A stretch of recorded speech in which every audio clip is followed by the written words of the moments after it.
So I call the January 22nd, 2025 Board of Public Works meeting to order. If we can stand and have a pledge of allegiance. I pledge allegiance to the flag of the United States of America and to the republic for which it stands, one nation, under God, indivisible, with liberty and justice for all. A moment of silence.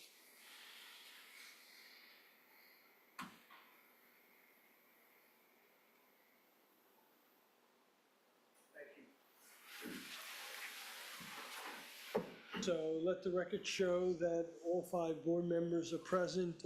Barbara Curtis, Preston Lee, Richard Nichols, Bob Heffernan, Andrew Williams, the mayor is here, Robin Davis, our interim general manager, and Michael Hoffman. And so now we have the consent agenda. And just as we've been doing the last couple of meetings, and we will continue, we will be taking public comment at the end of each agenda item. But if it's not about that agenda item, we ask you to hold for the public comment at the end. So, receive Vice President, do a motion on the consent agenda. I'd like to pull out something from the contact details, if we could do that. From which one? Well, The contact details? oh, okay.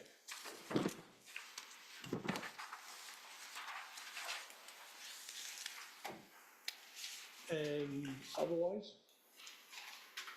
Do you make a motion to approve the rest of them? Yes. Do I have a second? Second. All in favor? Aye. Aye. Okay. And Barbara? Okay. We had a customer who reported they had their water tested and it exceeded regulatory limits for nitrates and for lead. And I understand that these things come in from time to time, and I think we need a standard procedure to deal with that, to make sure that there's not contamination, to find out, where they had it tested, whether they'd been away for a long time before they had their water tested, that sort of thing. And I think we need to follow up on those kinds of things to protect the health and safety of our customers. So I'm going to suggest that maybe staff draw up some recommendations. Maybe there could be a standard procedure that we follow to test both the water from their homes and also the water from the street, the nearest place to their home, to find out, to help them understand whether it's an issue of their piping, their plumbing, or whether it's a problem, an upset that we had. So that was a complaint from a customer taking a sample from their home. Correct. Yes. So, this kind of came up in another context last month, but I think Barbara and Richard are on the right track of there needs to be sort of a standardized response. There can be a lot of things wrong. Someone picked up the water test at Home Depot or somewhere, sent it in, maybe didn't run the water long enough, didn't, that lab. So, I think maybe what we do is ask the general manager to kind of think through and present what's a good response. But I think some of the elements would be just what Barbara said. Go out and measure. Make sure you do it with certified material and run the water long enough per whatever the right protocol is. Get a sample from as nearby, as convenient as we can to test our supply. and then deal with those results. Would a two-step process be better? One that got all the background details, date, time, conditions, how it was tested before going out and starting to sample? Because it could be that it was right after the system was flushed, fire hydrants. Probably better. You know, so doing it that way while still treating, you know, it as an important issue and then going on. In a But just timely going out manner, and yes. Testing doesn't seem like, if we can find other reasons. But I. Right, and I I'm think- not suggesting that, you know, it hasn't been handled properly, or I just think it would be helpful to have a standard procedure developed. And I think the point of having a general manager develop that as a two-step process. Yes. Okay. So maybe we can ask for 30, 60 days that to be developed, thought about. Robin, what's your, What have we done, in the past to promote that through? We can talk to it and contact the owners time we went out as we've been in the past and tested our water in our system, because normally we do not test the water in the homes. That's because it's not our responsibility. So normally what we would go out and find out, we'd ask for the test results. Some people, I think in the past, have not wanted to give the test results back to us, we've seen, but normally if we can get those so we understand what's out there in the home, then we can test our system and kind of decipher if it's coming from us or if it's coming from something in their home. Right, we should understand the conditions they took them in, as was pointed out. That's very important, because it impacts a lot of things. Correct, but it's hard to, you know, when you ask somebody what the steps, Well, I mean, just, Yeah. did you take it in a jar, or something else was? Or did you take it to a lab that was reputable? I mean, Yeah. You know, what? yeah, we can find background Just information, yes, background. correct. And the same lab, but I think that's important. Yeah, it should be a state-certified lab for testing water. so, We could probably come up 30? with something in 60 days. Yeah, I'd say 60 days. yeah, that's fine. okay. Thank you very much, Barbara. That was.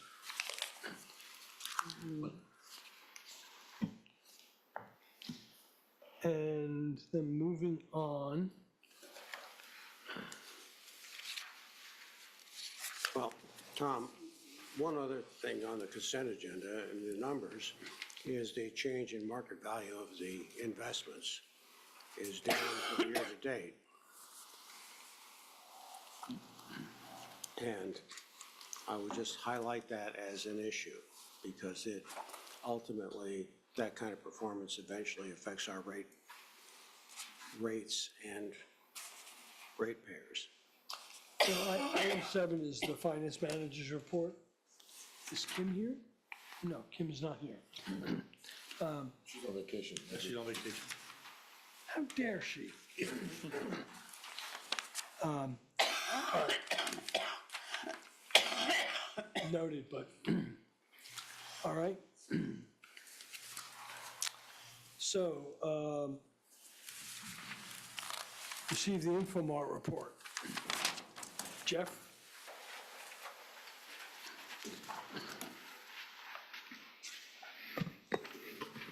Good afternoon. So, the report this month was a combination of the last 2 months for the Veolia report as well as the DMR. Over the last month or so, we did have an issue. The old EQ wet well, both of our pumps failed. We had a spare pump that we put in. The pumps were sent out for repair. They're obsolete. They cannot be repaired. We're currently trying to find replacement pumps. I've gotten quotes for 2 different pumps to replace those. I've been working with CMB to get approval for which pumps would be the best option to go into that wet well. So we have one pump that's, That's currently in operation. and is it Is it a new pump, or is it something that we? It was the spare for I'm worried about those the condition pumps. of it, yeah. Yes, it's an older pump. It's the spare for the pump that is obsolete. So what would we do if that failed? It would be a challenge. Well, So we have options, but we would have to make it work. We have the overflow from the old EQ tank. That pump station handles all of the permeate from the Kubota. It also handles all the waste coming from the office of the plant itself. So we would have to overflow into the old EQ tank. I think you ought to have a plan in place and Yes. know where to get the things and how. Yeah, so how we're it's gonna take. working on that currently, and I've been in talks with GMB for the last, I mean, for the short term, weeks, we yeah. should, we should know yeah, that right away, too. yes. Excuse me, just for my edification, how old is a pump that you can't buy parts for? The pump was discontinued, I believe, 3 or 4 years ago. So there's a new replacement pump, but it's not the same pump. So we can't get the parts for that pump and the replacement pump. The way that pump was designed, they gave a lot of wiggle room for the impeller. So the pump itself could pump anywhere between 350 gallons and 600 gallons a minute at 24 feet of head. So we're trying to find where that particular pump, when it was purchased, was set.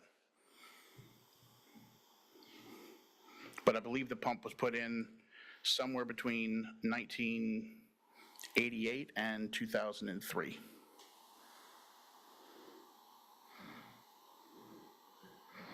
Thank you.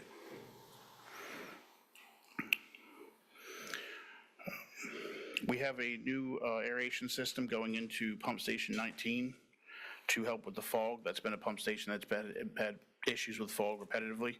So that is currently being installed. We had to get a new electrical panel quote so that we can handle the motor for the blower on that. The blower is in place, but we have to get the electrical upgraded. We've begun converting all the headworks lighting over to LED in the last month. And we've been working toward the containment area coating for the hypo and citric acid area. We got quotes for multiple areas to be coated and have been looking at the process of the scheduling for which areas need to be handled first. So the base concrete is going to be acceptable to be coated? no, they're going to have to resurface. Do you have an estimated time? Because I see that's blank, estimated completion date. For the concrete work? Yeah. So when we had the discussion, we're looking at the hypo and the citric being the number one priority. Once we get approval for it, we'd have to get a timeframe from the contractors when they can get back down here.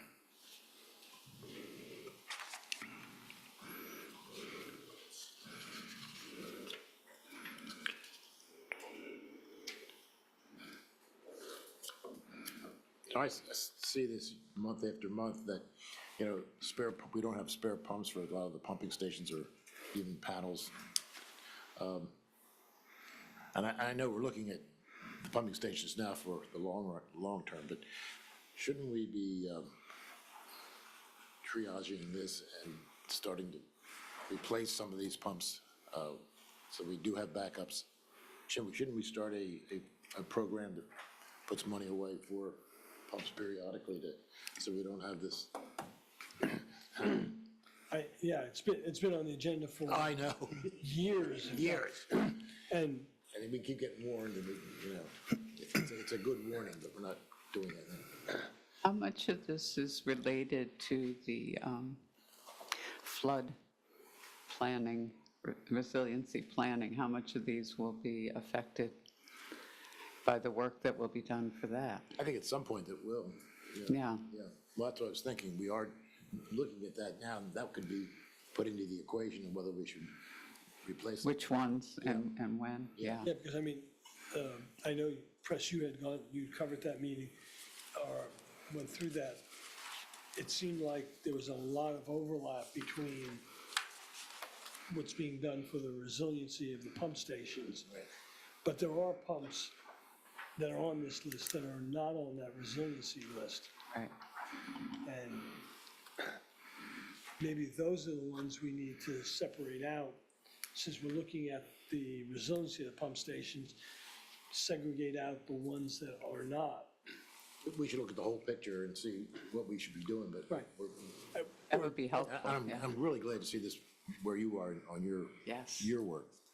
But I think we've got to keep this in mind too. That Yeah, I mean, actually, maybe it ties in together. it could be, as you pointed out, one sheet that says that this is a resiliency item, this is a reliability item instead.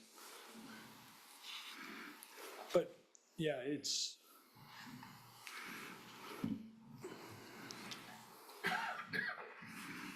okay, So, move on, Chef. And I'll ask the question too, I think I do this about every month or every other month, about the generator at Pump Station 4. Where are we with that? What, Well, actually, it seems like there's an update in here on that. Yeah. I was there, sorry. So- I missed it. the one thing with the generator that is also worth keeping in mind, the last 2 months for our maintenance cap, the generator has accounted for over $7,000 in 2 months. The generator billing is not done monthly, it is done every 4 weeks. So we're actually making 13 payments a year instead of 12. And the way that it worked out, it just kind of came out that way. So our maintenance cap is higher than it should be, but a huge portion of that is because the generator has been paid out 4 times in the last 2 months. And then the generator, Whose move is it, I guess, where are we in the planning of this? So I can add a little clarity. This is Ben Hearn from GMB. At the last meeting, we kind of presented we presented the Pump Station 4 kind of PER approach, which looked at either upgrading 2 pumps or adding a 3rd pump. And out of that came a few different, I'll say, few additional options that we've got to consider. So I've got to schedule a meeting with Robin to discuss those and get that kind of general scope kind of nailed down. And I think it was brought up at the meeting that, about timing of when GMB could have it. I think we were looking at February. Correct. To come back with something to the board more concrete. Because there's a lot of options we could look at, so we just want to make sure we're looking at the right ones and scoping that out appropriately. I think trying to bring something back at this meeting was a little too aggressive, so I think it was decided at February. Correct. Thank you, thanks, Ben.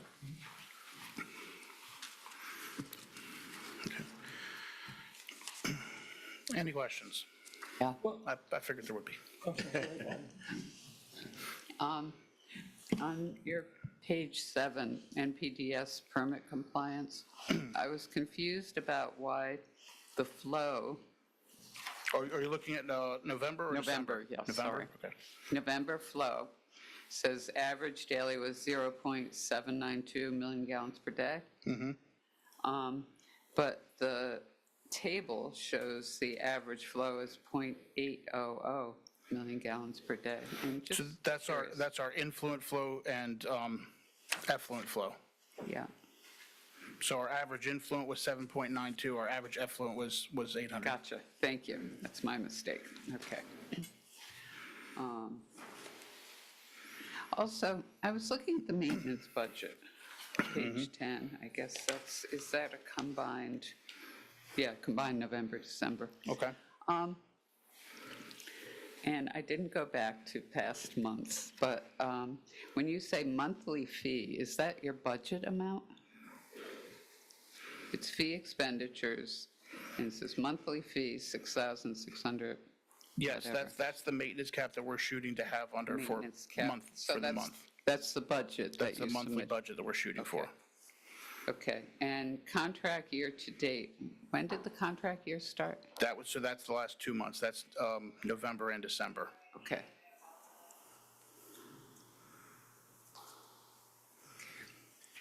So when I pointed out earlier, so essentially what we would be shooting for currently was to be around $13,000.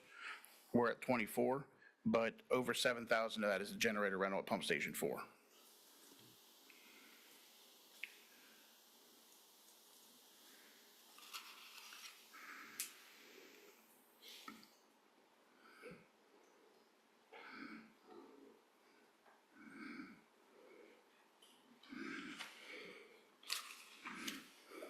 Looking at the work orders.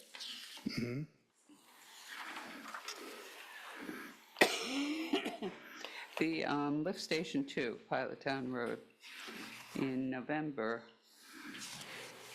it said the transducer needs to be checked. It did not alarm when checked. And then when I look in December, which was kind of nice having the 2 months to compare, it didn't say that anything had been done. So, where was it? It just said the seal light failed and they hit the reset, but nothing about whether the transducer Our was... electrician went out and checked it that day. It was just an issue with the way that he had tested it. Okay. Okay. And similarly, lift station 17B, it says for November, the high alarm is not working.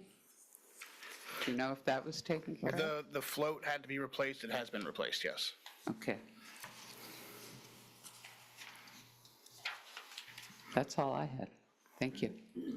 I just wanted to comment on, you reported 1,534 days without a lost time.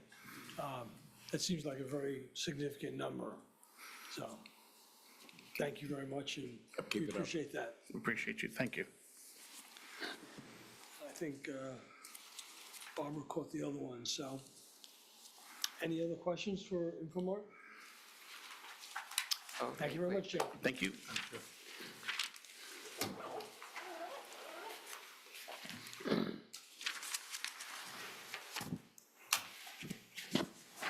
So, President's report. So, a short month for me. We had a meeting with Rehoboth Beach wastewater treatment, or with Rehoboth Beach over the wastewater treatment. It was overall positive. We got a majority vote from the Rehoboth Beach Council to proceed to drawing up an agreement, the details of. So nothing has been started on that, but that will be, this year's, this spring's effort here.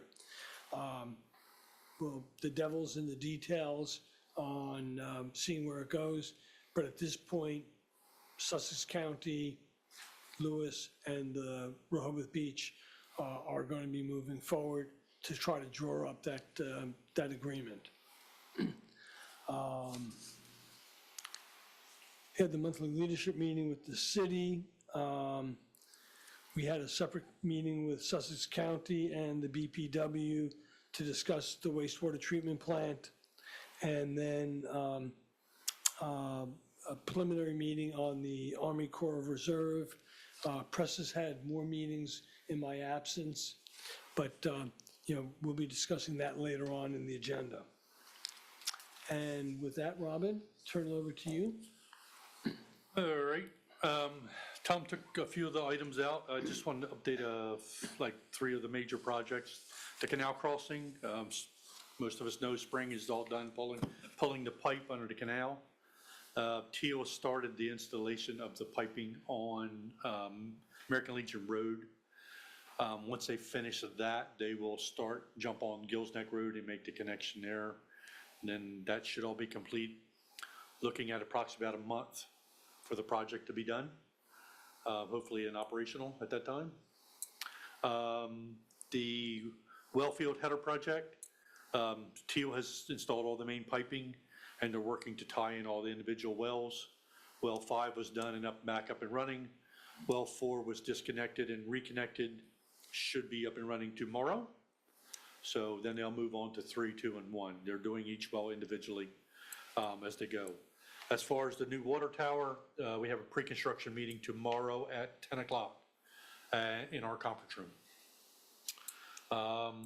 They're working to replace, as part of that project, the caustic tank that's out there because it was leaking. That's going to be done Monday, okay? I saw a crane out there.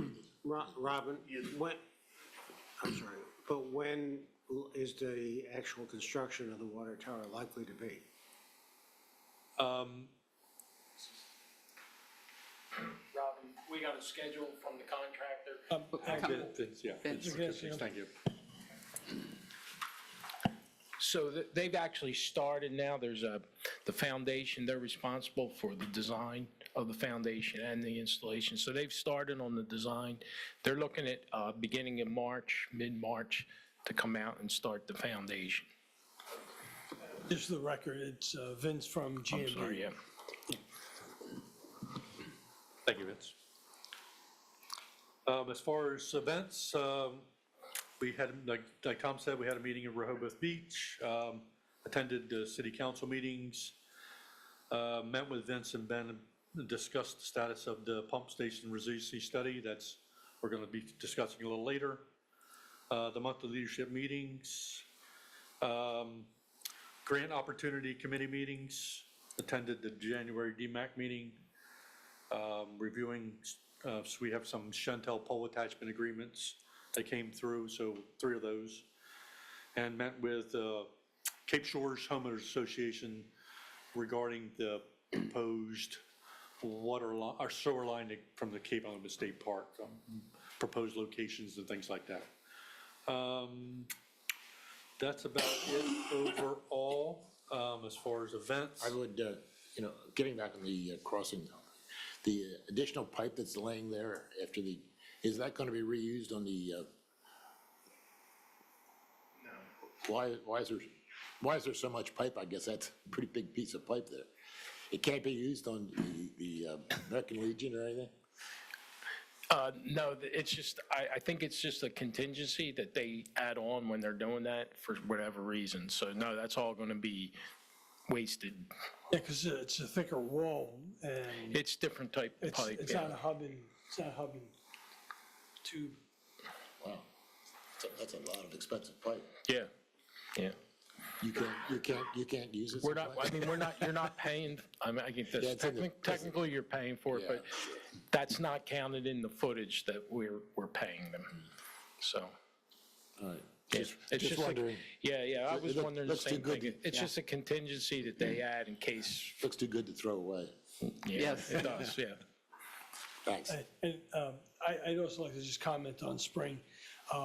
They had some real hard times along the way, but all in all, they did a Herculean effort, and being able to get it done in the time frame that they did, I think was very, very good.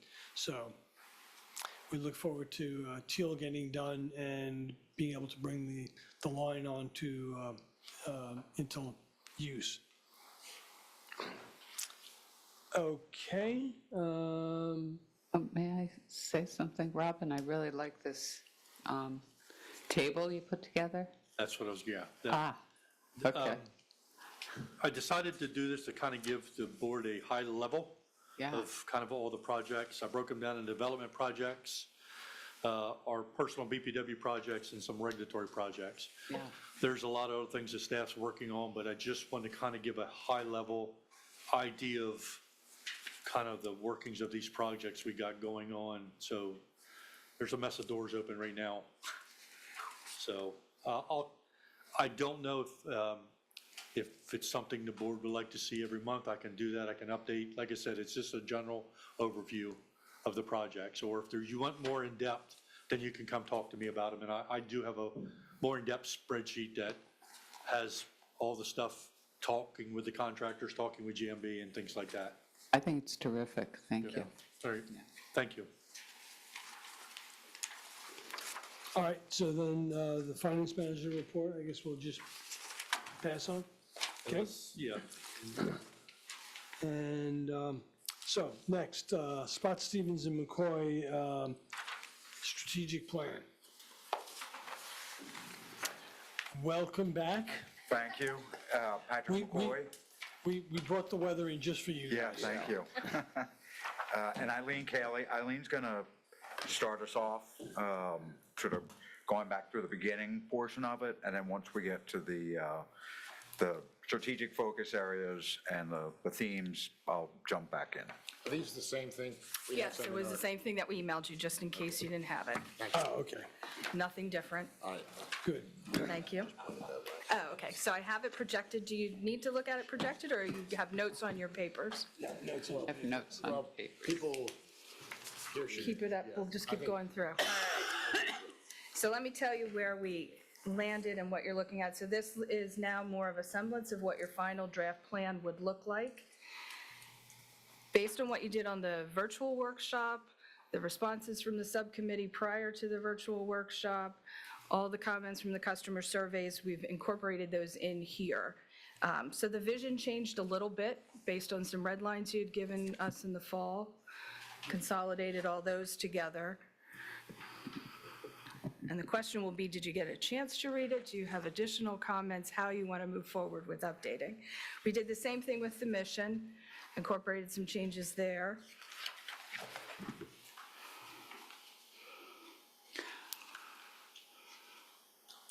Did anyone bring notes on the vision that you want to stay there, or do you want to go through the whole thing first? No, no, No. I think if you proceed the way you're doing it, and then. as You'll anyone stop me has where I any need to comments- stop, Yes. how's that? Okay.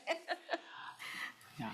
So in the vision, or in the mission, we did just a few updates and incorporated some of your comments there. Yeah, I couldn't remember whether we wanted to remove economic development from our mission. I don't know. We thought that wasn't part of what we were encouraging. I think we pulled growth or focused growth out and left this in. Okay. I think that When we get to guiding principles, that would have been some of your vision statements, the things that stand for who you are. That was a very detailed list that some of you had questions on and comments on. It was very detailed, bulleted items and thoughts, so this is a little more succinct. Took out the ones that you said didn't make sense to be in there, and focused on just these four key areas: operational excellence, environmental stewardship, engagement, and financial health.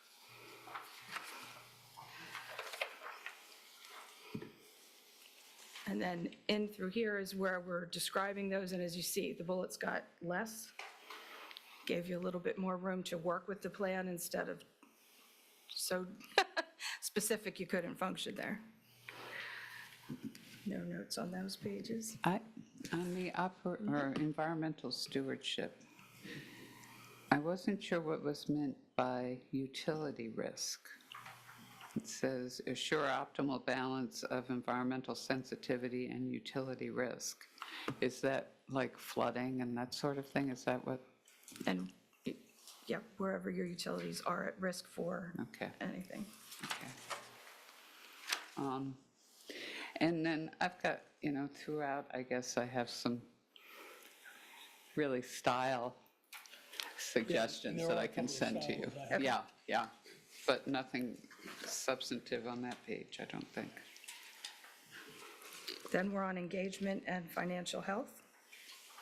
And engagement is combined now, so it's talking about engagement with your customers, your stakeholders, and talking about engagement for the board members and your employees.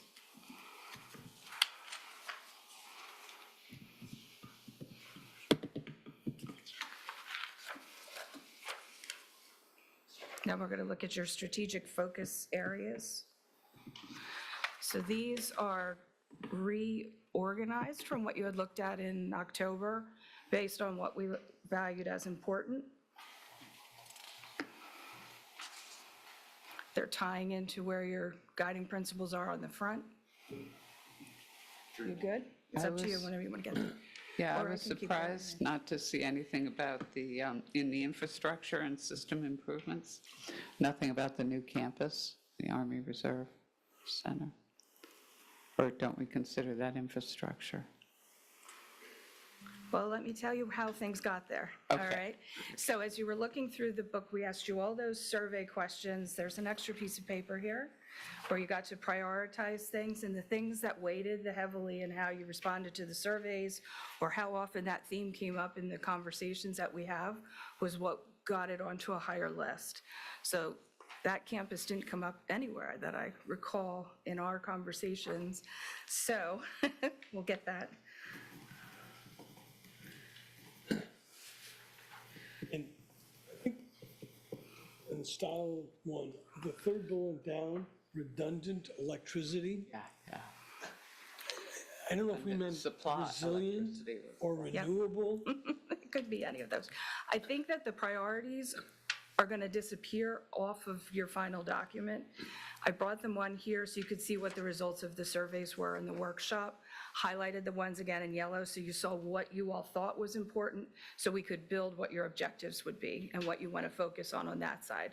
So redundant electricity could have been a write-in response, could have been from a customer response. It was just words that started coming up, but the idea was to have that redundancy. Yeah, because I mean, Yeah. I I thought that think had to do, resiliency is more of our I focus. thought that had to do with the second feed. Yes, Second line. That's how I took that. yeah. And Or then another that- source, Yeah, you know, another- solar or Yes, that's whatever. true. Yeah, It's up to you. Okay. yeah. I'll join Eileen. Yeah, you're correct. It came from the redundant feed. Yeah. Is what's meant by the redundant electricity.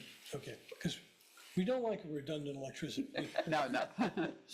One electron is good enough.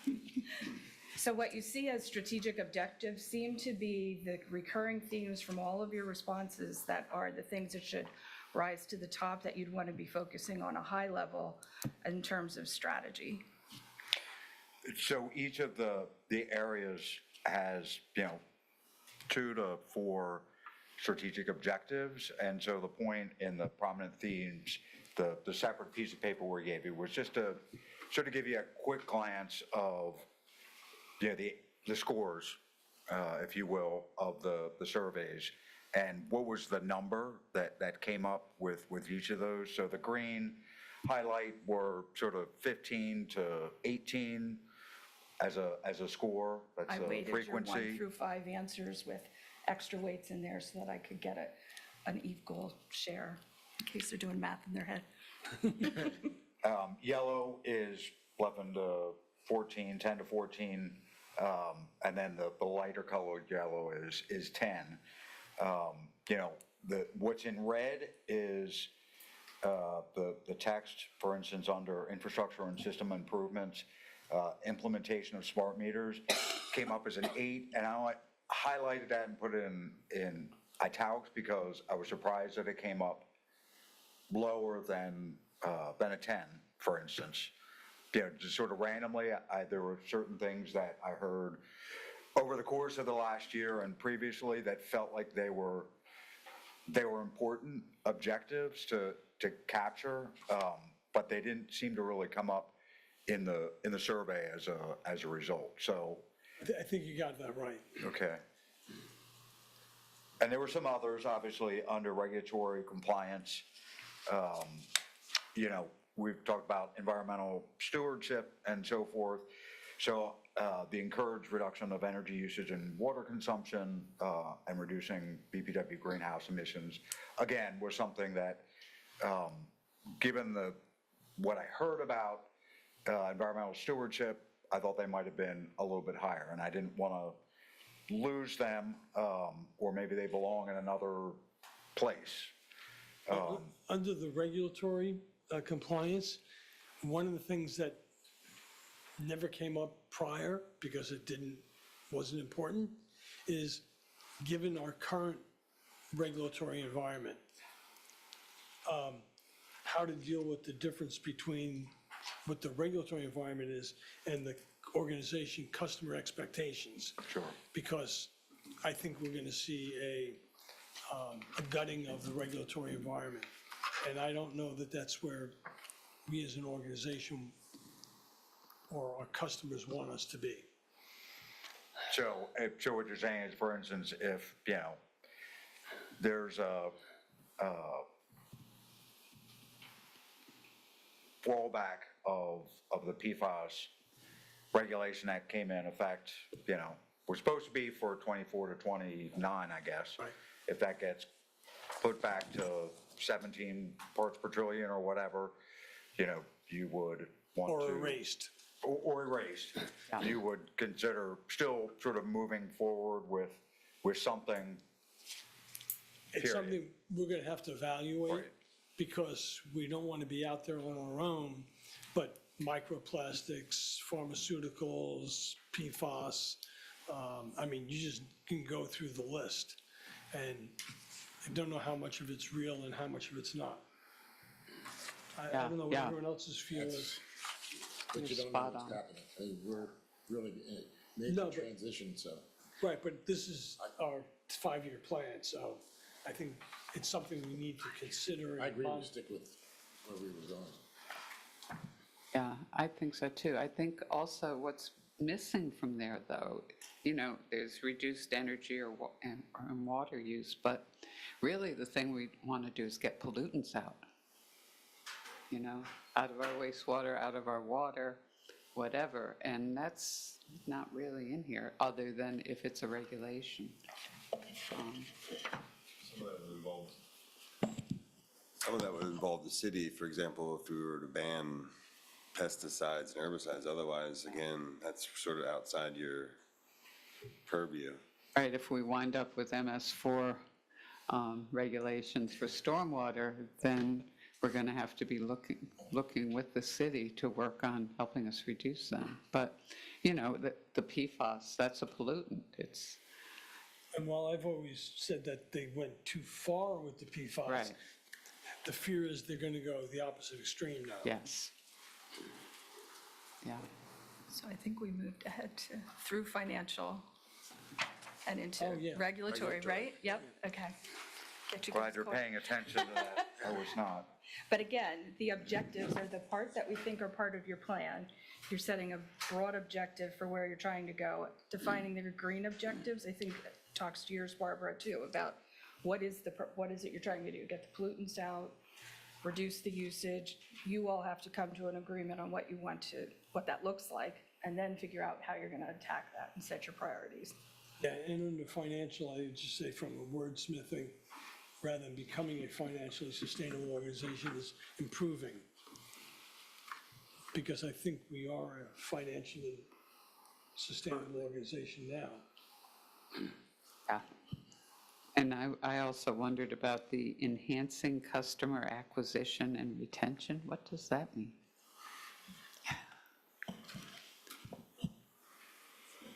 The goal if you're for-profit. Yeah, right. How many of us, how many of our customers want to leave us,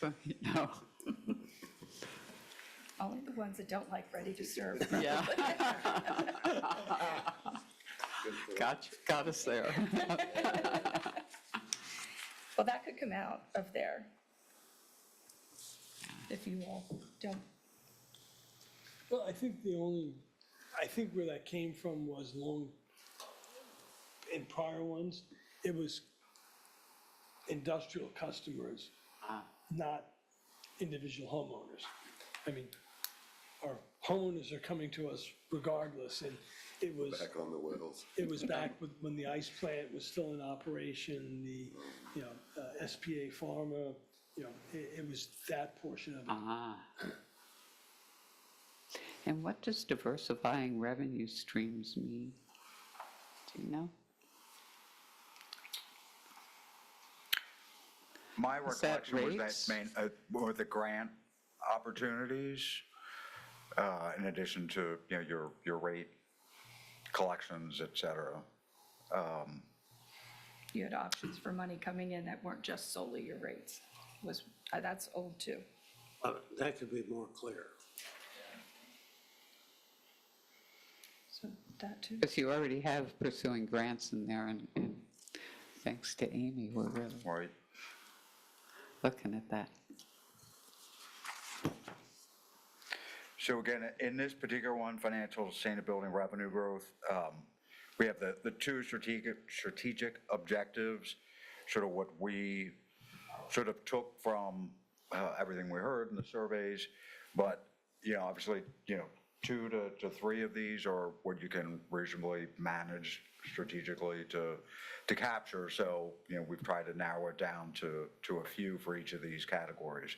So, you might have different opinions, which we'd like to sort of capture here to understand which ones fit into those, the ones that you can reasonably achieve, and can you measure it somehow? When you develop your operational plan, what are your metrics for whether you're getting there?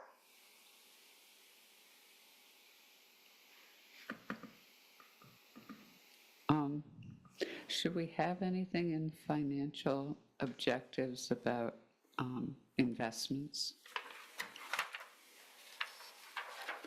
'Cause I don't think we've done as well as we could with investments. You're referring to cash in the bank, what you're making on Yeah, interest? brokerage, yeah. Something like pursue a coherent investment policy that generates returns and relieves other priorities from impacting our ratepayers. That's really one of the revenue streams we'd like to see improve, right? Our ROI. Your hats. Yeah. I think that plays right financial- into the number The one. financial committee's got this program on to do better projections for long-range planning. I think that should be somewhere in there. Is that addressed at all? I'm sorry, say that again? We are revising our planning, our long-range planning. There's a very detailed program going on the Finance Committee is generating, and I think it's going to be tremendous once it's all put into place. And I don't think that's addressed here. I think it will be in terms of understanding where we have needs and so on, but it won't change the investment returns unless we do something separate with investment returns. I think that, It'll show where the investments need to be made and the buckets that we want to allocate. Yeah, I think these both then fall you under got- number one. yeah, I that's was just So gonna subsection. say much that. at Number one UBS, sort of and captures it's that. making money or it's not. Right. I mean, it captures all the things, whether it's rates, what you're making on the money. So one may need to be tweaked. I just thought that the term, long-range planning should be in here someplace, because that's what we're focusing on right now. I guess we saw that as part of, under Yeah. number one, as Yeah, one of define those. regular report on key levels of reserves, savings. I mean, that's the gazins, and then operations is the gazouts. As we say in the nuclear field. Yes, well.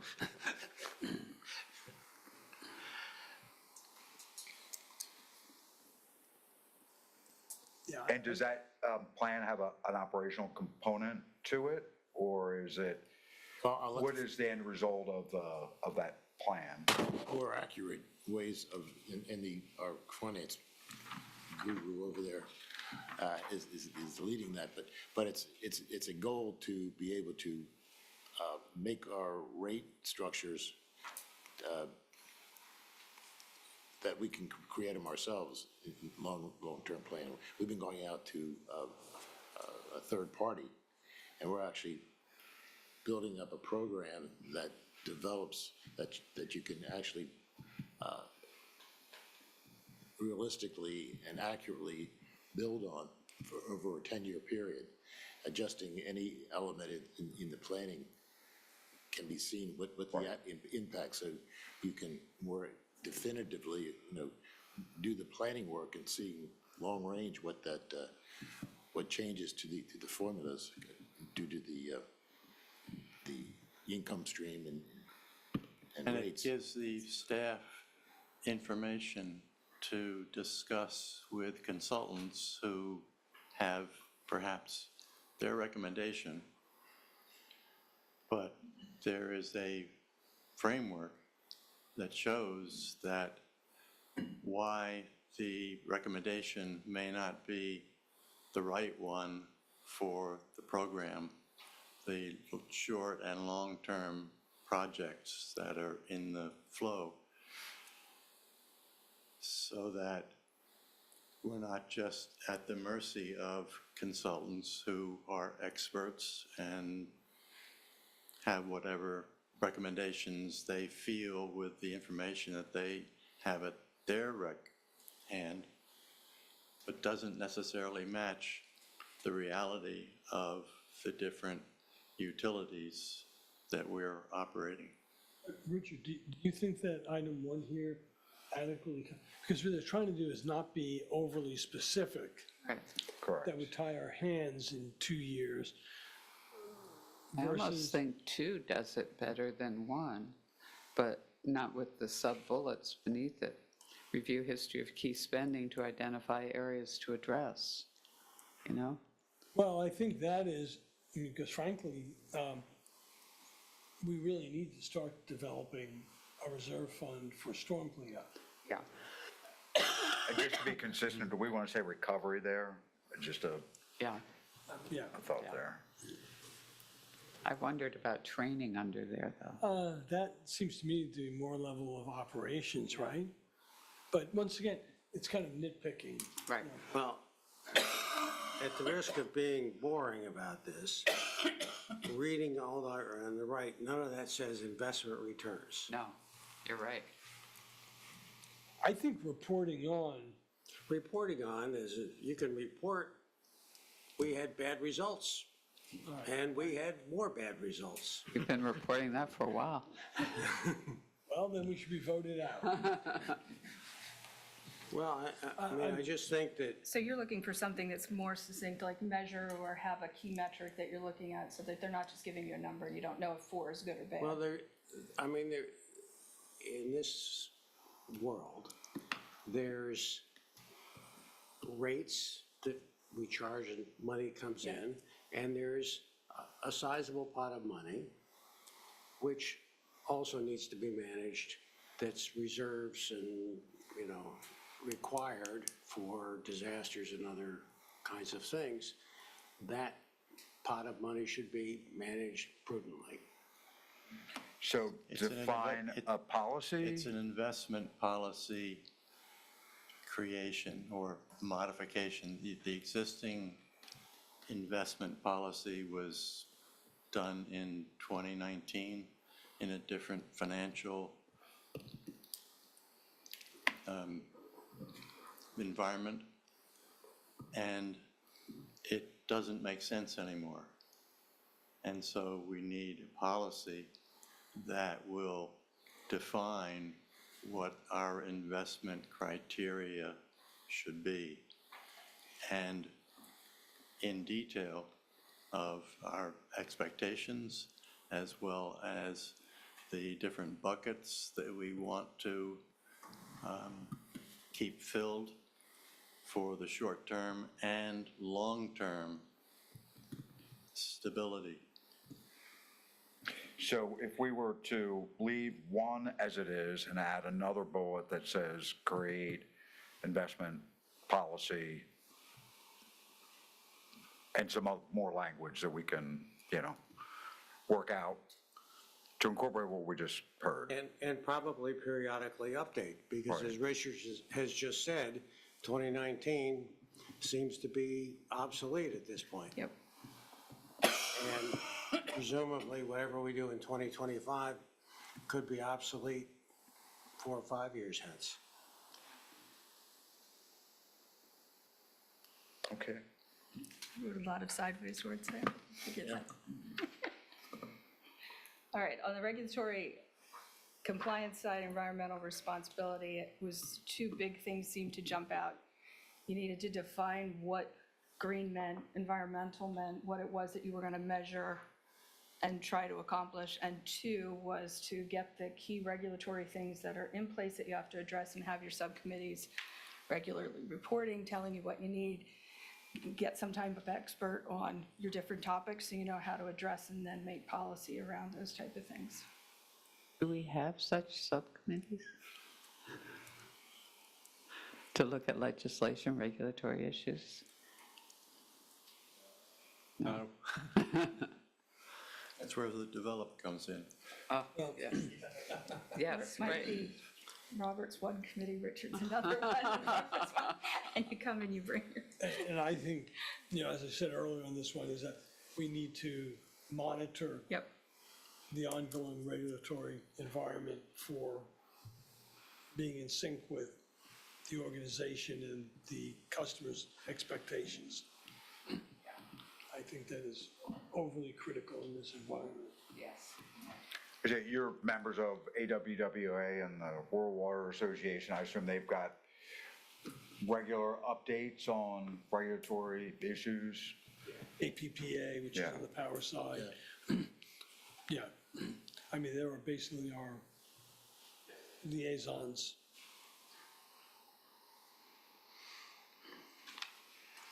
So getting back to the green objectives, there's a couple things that fall under that. I think some of the resiliency could potentially, fall under that. Resiliency, preparedness, storm recovery, maybe that falls under it. But again, we've sort of left this open so that you can define that for yourselves when you develop, an operational plan.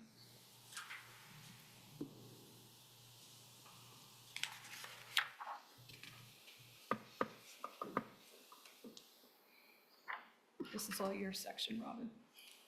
Operational and organizational development. Oh, before we leave the regulatory, the statement below the title, ensuring proper disposal of hazardous waste to protect both public health and the environment. The waste collection, we do have twice a year, or we aim for twice a year hazardous waste collection, but that's not really, we don't regulate that. It's a voluntary thing. I think this is more about us properly disposing of our hazardous waste, like from the wastewater treatment plant and the transform. That's the way, that's what I think the intent here was. The other part we're doing is customer service or city service. Yeah, right. And I was thinking that was what it was aiming at there, was the city service. Okay, Yeah, okay. I think it's an important part, but I don't think, that's not what that was intended for, I don't think. Yeah, because it says it there, proper disposal of household hazardous waste and Yeah, pharmaceuticals. that's what I was looking at. Yeah, The household, that's just to facilitate. yeah, so we're not ensuring anything, we're Just facilitating. facilitating. Yeah. Yeah. Place to put it. Yeah,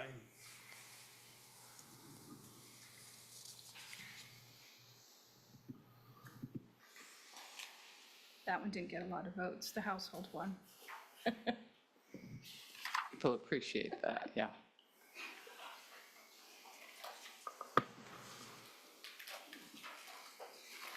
So this is now looking inside how you're operating with your staff. Things we heard here, address your training, the position descriptions, regular performance reviews, what updates need to be happening since COVID and what's different. Here's where the training was, the cross-training, being able to have some succession planning in place, and what operational processes you needed to increase the efficiency of your internal organization.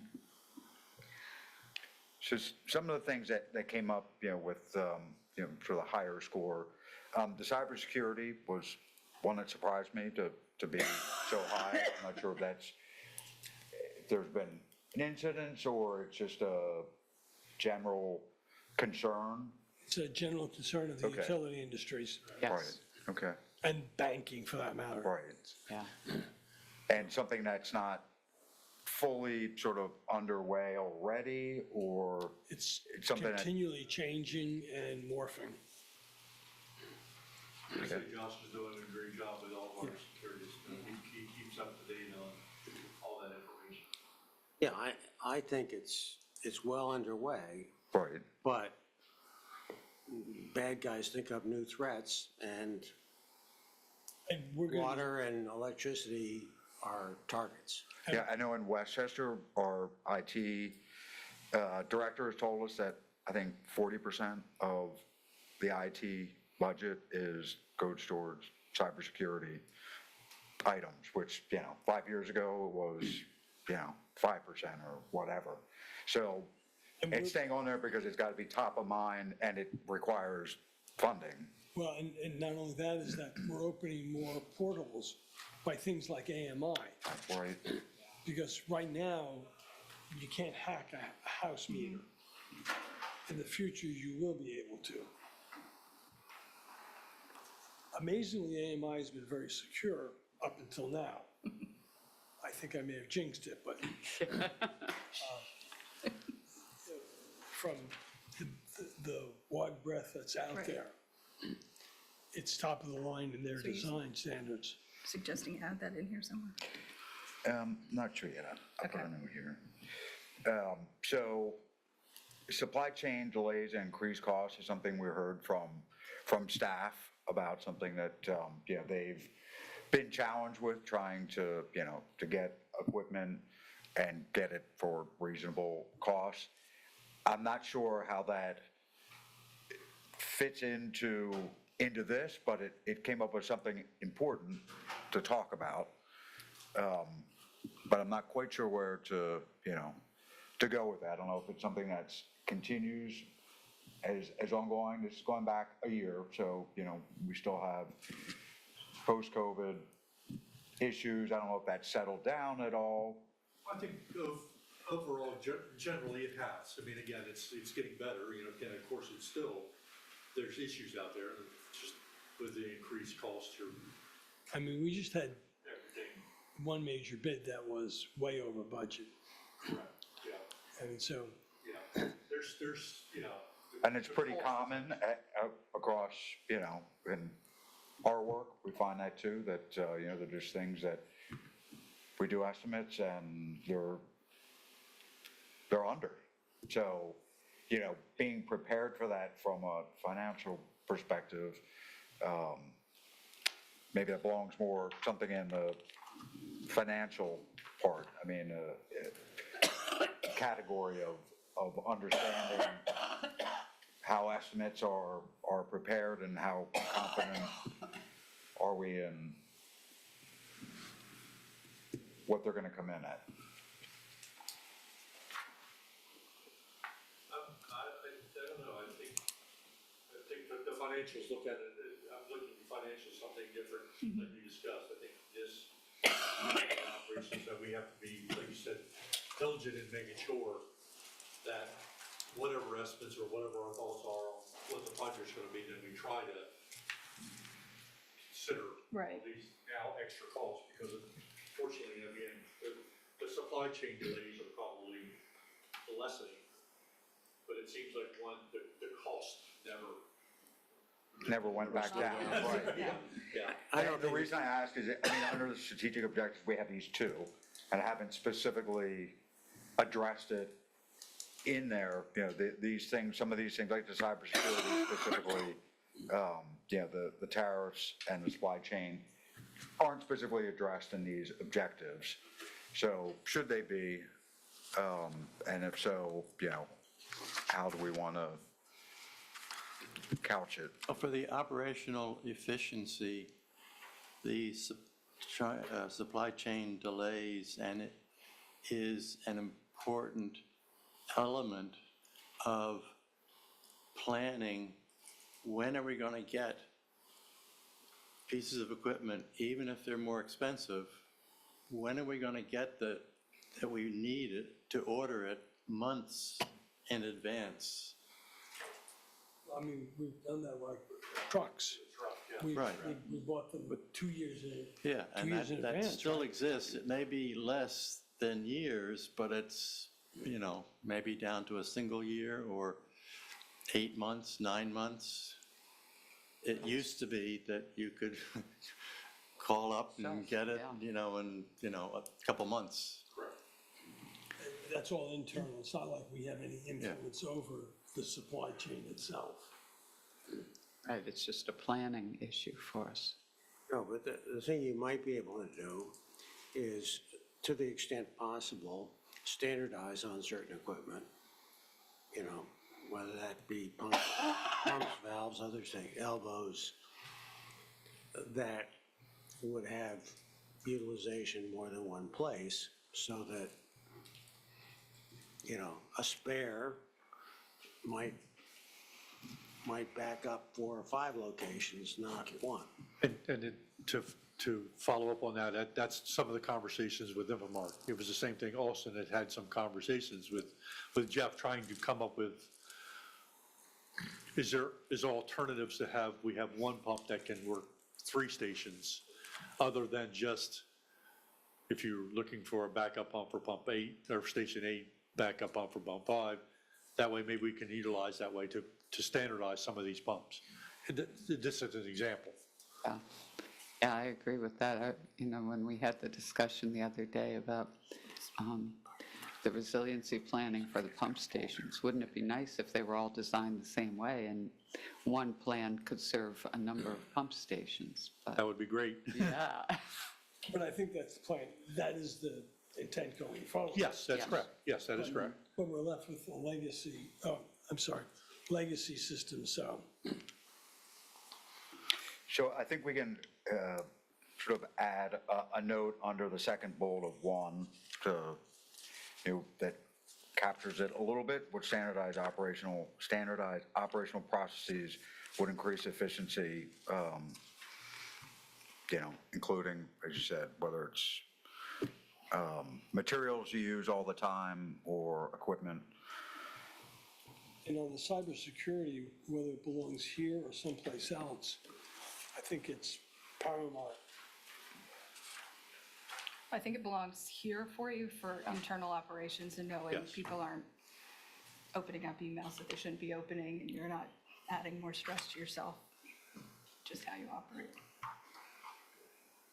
So I see under priorities here, there is the physical office space needs. Is that where we wound up with the Army Reserve Center? Or is Yeah, that's where that fell under. And that was, if you notice on that one sheet, is in red in italics, because, again, it was one of those things that I heard a lot about, but it only came up as a 7. And considering there were a lot of things, you know, sort of above the 12, 14 mark, I was a little bit surprised, and again, wanted to make sure that we captured what we heard, even though it didn't necessarily come up high from a scoring perspective. Yeah, and it may have been because it's been an evolving topic, and it's become critical now because we're subdividing our subdivisions of our subdivisions, and we have 0 space left. So one way or the other, we're going to have to do something, whether it's the Army Reserve or other. So keeping physical office space needs under one of the, as being a strategic objective in and of itself. I think so, yes, yeah. Absolutely.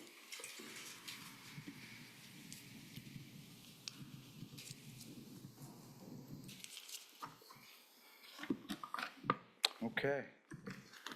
Moving on to collaboration and stakeholder engagement.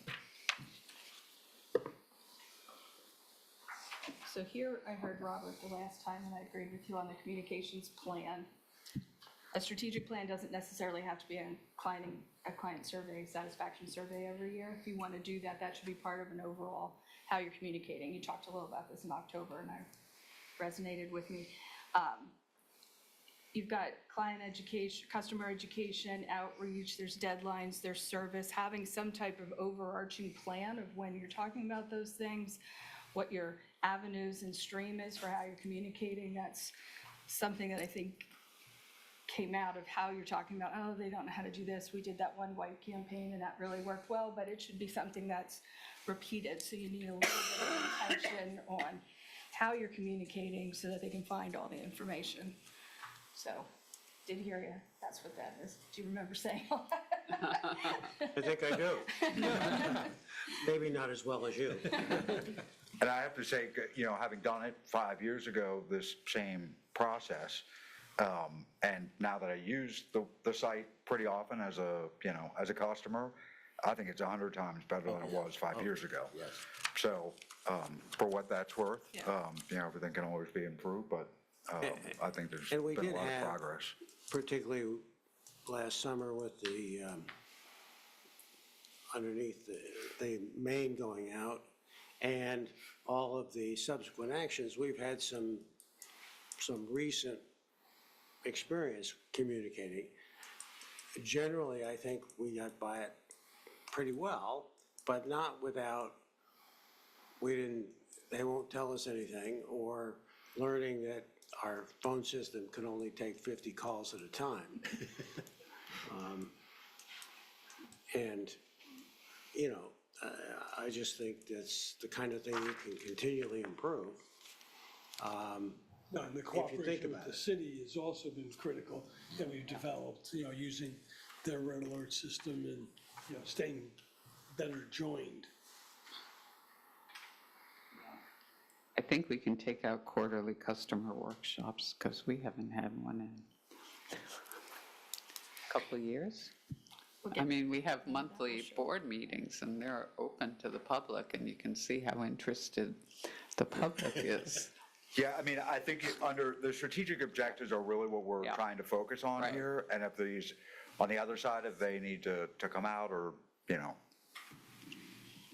They won't even make it to the final plan Good. unless you said move something over to the strategic objective part. But that's your outreach. So if you do say, oh, once a year we ought to have some type of workshop that we encourage all the local people to come to, then that would be part of your plan on that side. Under priorities, it looks like there's another one that's covered by the strip on the bottom, the blue strip at the bottom. Looks like yeah. there's other words that are trying to peek out. yeah, it's the last part of work toward achieving collaborative initiative between the city and BPW. Yeah, there's something under that. It's just, what it is it's between BPW, city and BPW. is Oh, what's I see. missing. Okay. Yeah. All right. Yeah, I'm not sure if that's anything else. No, I don't think so.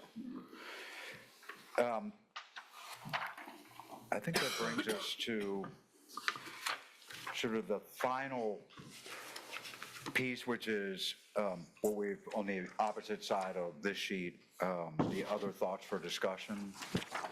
You know, what are the things we're missing? Top priorities, et cetera. What, do you want to walk through this at all? This was all out of the question on your surveys that said during the workshop, what did we miss? What else do we need to talk about? So it's here as point of reference. But hopefully everything there made its way into what we just talked about. So I guess right now I'm thinking, what did you not talk about tonight that you thought would show up somewhere in here? If you don't remember what you said, it's on that page. In the unknown unknowns? That's right.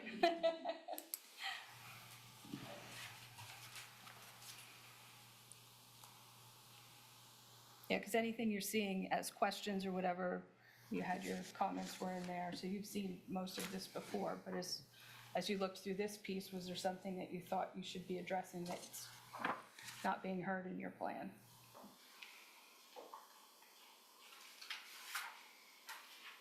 I like this page. What was missing, and above all else, we must discuss especially. Sorry, I On didn't have that the page to show you. Top priority should be, for the fourth, stormwater. Can you modify that to stormwater management?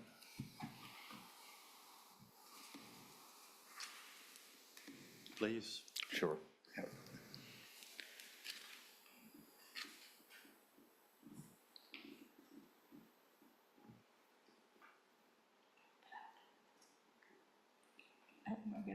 this.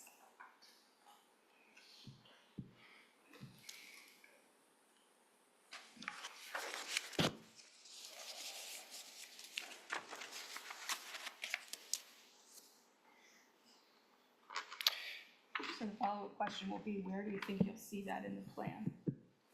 Or is that just you all agree on that and it doesn't need to be part of your document? Or does it become part of the operational plan that develops out of this? That works.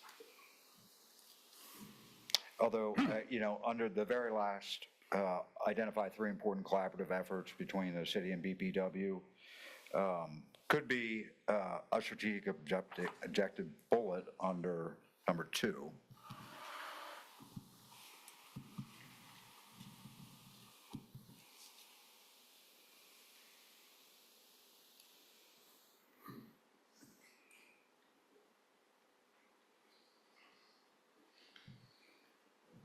I guess one thing that I don't quite know where it fits is education and sort of staying up on the options of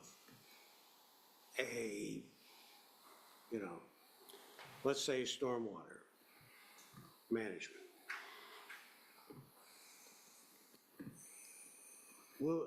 Under current things, we'll be sort of presented with, well, now we got to do this about stormwater management. And I'm thinking back to something the Planning Commission did 4 or 5 years ago with their water workshop, and sort of education and getting everybody to a same level of fact base. And I'm not so sure that we have fourth at water, wastewater. We shouldn't do something like that along the way to educate ourselves and community. I don't know if that fits under communications or something else, but.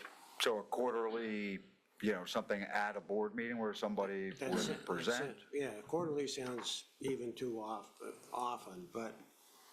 Yeah, I was gonna say, Go ahead. having a brief recollection of what you're referring to, we did do that on the board early on about MS4. But since MS4 never came to fruition, it seemed continuing to discuss it Right. without any knowledge of what the area was going to be, what the requirements were going to be. But I definitely think that as MS4 matures, if it does mature, that is going to be critical. I think that So falls it's in more your- like ad hoc committee, just like we were having regular wastewater treatment, which we haven't had in a year now, as I continue to get reminded. But, we did 6 of them to try to keep everyone up to speed. I'm just saying it fits in there somewhere when there's a major decision to be made and get not only ourselves, but everyone else onto the same baseline. Yeah, so I don't think it would be like quarterly or yearly or I monthly. believe it fits I think in- it's ad hoc. But I think it falls under your communications plan if you're intentionally thinking about or asking a question, what's a bigger decision that we need to talk about, and bringing it up kind of regularly, but it ties into that other one about those subcommittees that you don't have on all the different regulatory things, but if something comes up, you, Yeah, something like that. But Tom talks a lot about AIM, but for a lot of people, it's just a buzzword, not a, here's what it would do, here's what it can do, here's what it can't do. Here's what, it might make sense to wait 5 years and then see what it does. Are you thinking it might make sense for the board to invite experts into some of our meetings to bring us up to date, sort of like the Planning Commission has done from time to time? Yeah. Yeah. Well, we brought DMAC in for the AMI discussions. And I think But yeah, I think GMB more could you guys could probably provide your own, expert sort of summary of some of the things, whether it's, the regulatory issues that you see here and Patrick, into elsewhere. Sorry, into the- I was suggesting that GMB could provide some, expert, communications on that. We do for our clients on occasion, we've given regular PFAS updates, that kind of thing. So, I think you've got a lot of in-house talent already that you could rely on for that. I'm just saying we ought to stay up to date rather than now we need a water tower. It's so hard to grab the public's attention on anything. I mean, the biggest comments we had were on ready-to-serve charges. I mean, but there was the overwhelming comment, because that hit their pocketbook and they understood it. AMI and all this stuff that we think is important, PFAS and everything. Again, and nobody shows up if we have them. They were interested in the wastewater treatment plant initially, and they still are, but that's something that they can see and understand. That's the problem. We say have these presentations, but I think the turnout would be disappointing. I think if you have them for yourselves, just for your own, purpose and education and making, good decisions about what's coming down the line, and if the public shows up, great. Well, Bill shows up. And that's the way the public gets educated, In all thanks to the Cape seriousness. Gazette, really. I mean, a lot of what we talked to, if Bill didn't report on it in the Cape, Oh, yeah, the public would not get informed. right. So, thank you, Bill, thank you, Kate, but, that's the truth of the facts. And people have busy lives. So is there anything else we haven't captured, you want to make sure we get in the final piece? And of course, you can always contact us afterwards if you read through these and think of something else you want to change or add. I think as we're getting close to finalizing this, it's the, how do we keep it before us and implement it, and it doesn't lay on the shelf? That's gonna be the big thing. The other, the last one, we, periodically, I think it was quarterly, updated it, where we were. So I think that's gonna be an important. Well, no, actually, it was, if you remember, for the last 5 years, it's been me updating it, the status, and presenting to the board. That was been, I mean, Well, we were- not specific That was items, but it started before you. Robert Right. Kennedy and I were doing it. for a while. But so I'm saying, it was, from a generic perspective, it was a once-a-year update. Now, specific items, once they got hold, like the finance committee or the mitigation committee, then those got reported on, but But I think somehow keeping us interested in this, I that's the challenge. I agree. I think at every meeting, you could take, one of the strategic objectives from each of the focus areas and sort of drill down into it. What does it mean actually to, just as an example, under the infrastructure and system improvements, obviously it's wastewater treatment facility. You're already working on that. So that's I'm sure a monthly It's topic. already on the motion, monthly agenda. Aging infrastructure is one of them. So, but what does that mean exactly in terms of, what does that mean? What do you want to do specifically about it? Is it, more concern on the sewer side or the water side, and where specifically, come up with the specific, tactics that you want to start executing on a yearly basis. What's your operational plan for the next year? But using the objectives as the starting point, what is it you want and what does it mean exactly to the organization?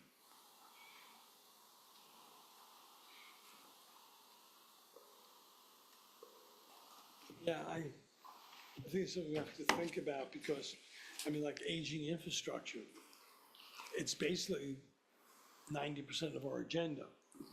Water line replacement, sewer line replacement. I mean, that's all aging infrastructure.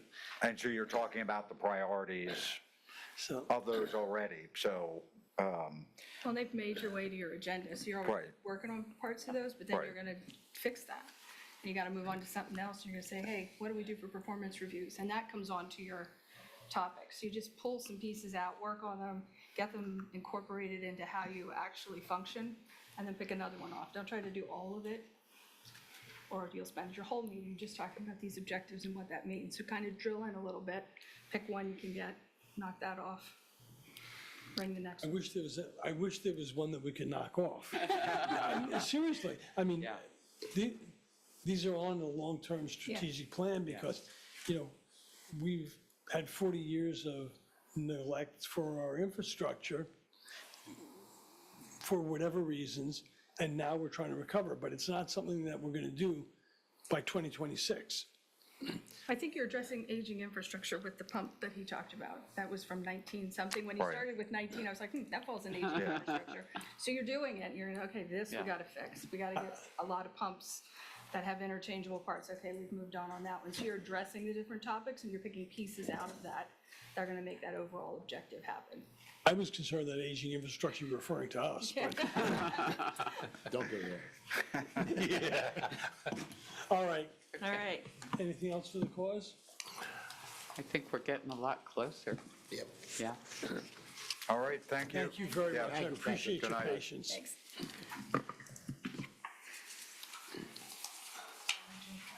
All right, very quickly, open forum general discussion on the wastewater treatment plant.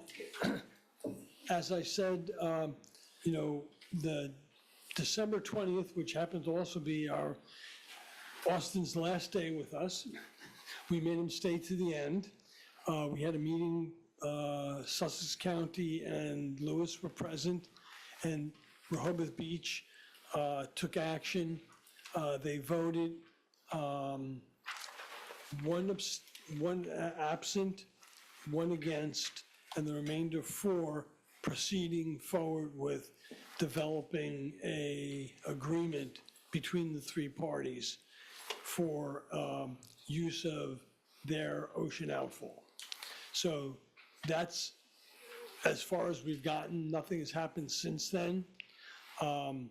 And we're hoping to, in the next couple of months, actually get a framework for what that agreement will look like to be able to move forward. So I'm trying to think if there was, Robin, was there anything in more detail from the meeting? No, not really. I think you've hit it pretty basic that, you know, they looked at somewhat the draft term sheet that we given, and overall, I think they were accepting a lot a those. Yeah, I guess that's a good point, is we, Sussex County and Lewis, have put together a draft term sheet, not legal, but just, these are the topics that we know we need to agree on, and this is, you know, BPW and Sussex County's position, so that they knew, they then gave some feedback into it. So there is a term sheet, but not an agreement sheet.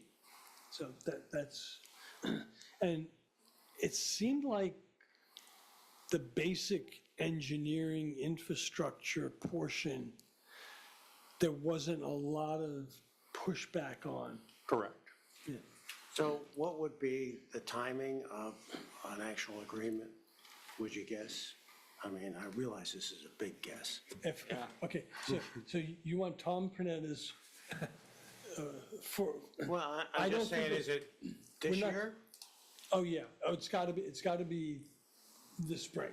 I mean, Sussex County, and we need to move forward. Okay, and so that step but- would be I think an we're talking agreement, spring. an actual kind of legal agreement? Yeah, but, and the only reason I'm caveating it is that we can come to an agreement, but until the engineering gets done, that then needs to get fed back into the agreement. So they're interlaced. Yeah. Because right now, we don't have a final design for a wastewater treatment plant, because Sussex County still doesn't know how to design it. Whether it's an ocean outfall, whether it's their own ocean outfall, whether it's pumping back up the canal. So they're both going to be moving in parallel. So- I would project by the end of spring, we'll have something of a first level agreement. A regional kind of level agreement, okay? But it wouldn't be a contract. And then there'd be design phase. Sussex County is already moving forward on the design phase under this assumption. Okay, and we would also.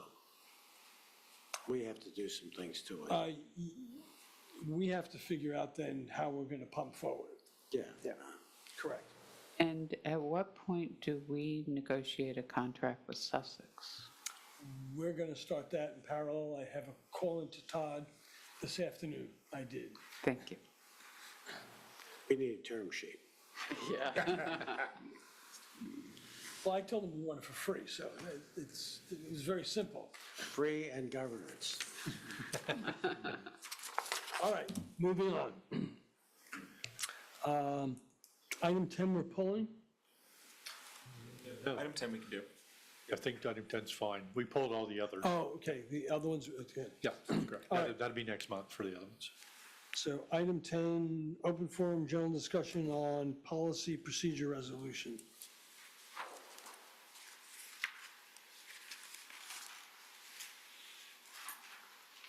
Mr. President, members of the board, this was on the agenda last month. We had some discussion. I made some edits based on that discussion. So what is before you should be the updated, latest, greatest version. If there are other questions, we can answer those questions. If there are other edits, we can make those edits. If it be the will of the board and you would like to proceed, this is a resolution, so it's a two-step adoption. So do I have a motion to have the resolution read by title only? So moved. And a second?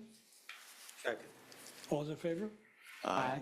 President, members of the board, resolution number 25-001, a resolution of the Board of Directors of the Board of Public Works of the City of Lewis amending its compilation of policies regarding establishing a standardized process for adopting policies. Resolution number 25-001 has been read by title only and placed before the board for its consideration and adoption. On the question? Have some discussion, maybe? Right, that's what I said, yeah. Yeah. I had a question on items 4 and 6, so, and also kind of 3. In 3, when the proposal is posted in the policies/resolutions page on our website, will there be a subsection? Do we need to specify that there will be a subsection for proposals? Or is that just understood? It's understood. I mean, it's if you go to that page and you can find it, that's the point. Okay. On number 4, so people have an opportunity to present their views in writing. And the final date for public comment will be at least 15 days after approval by the board for public comment and publication on the BPW's website. Then we go ahead and we have a meeting and we consider those comments. What if someone makes comments at the meeting? Are they considered? Yes. You can always make, under FOIA, at a public meeting, public always has an opportunity. You have to provide an opportunity for public comment at a public meeting. So even though the comment period has closed, we would be bound to consider those comments before? Correct. Okay, Yes. okay. But again, I mean, you can, in your discretion, give it the weight that you choose to give it, if you've had the opportunity for written public comment. But the process envisions the written public comment, if there's really, I think the intent behind it is that if there is really substantive data and material, making sure that is in time to be analyzed for the meeting. When you have the public comment, again, you can take that here After receiving the public comment, if the board says we need some more time, you can take more time. You don't have to vote at that meeting. It becomes an iterative process. Okay. And you could decide after taking that comment at the public meeting and thinking about it to ignore it. Yes, that's right. And no further discussion. Correct. Received. Okay. Yep. And then in number 6, my question was, if we've adopted a policy proposal, why are we saying that our policies will be updated to incorporate said policy proposal? Wouldn't it be said new policy? And notice of adoption of said policy proposal. When does proposal get dropped, I guess? It's a very technical and it's a good technical question. Yeah, it's drafted this way just for the sake of carrying it forward, but I have no objection to changing that to just saying said policy and notice of adoption of said policy. I think that's fine. We can drop proposal in 6. Just checking. Yeah. That's right. I never make any Very mistakes. impressive, Bob. And that will be noted by our lawyer. Those were my only questions. Anyone else on? All right. I think this is great, and I'm surprised we haven't done it years ago. Yeah. It's very basic. Yes. So do I have a motion to approve the resolution with the change noted by Barbara in line item 115, striking proposal? So moved. Hold on. Is it two spots? 114 and 115. Yeah, 114 and 115. Yeah. Second. All those in favor? Aye. Thank you all very much.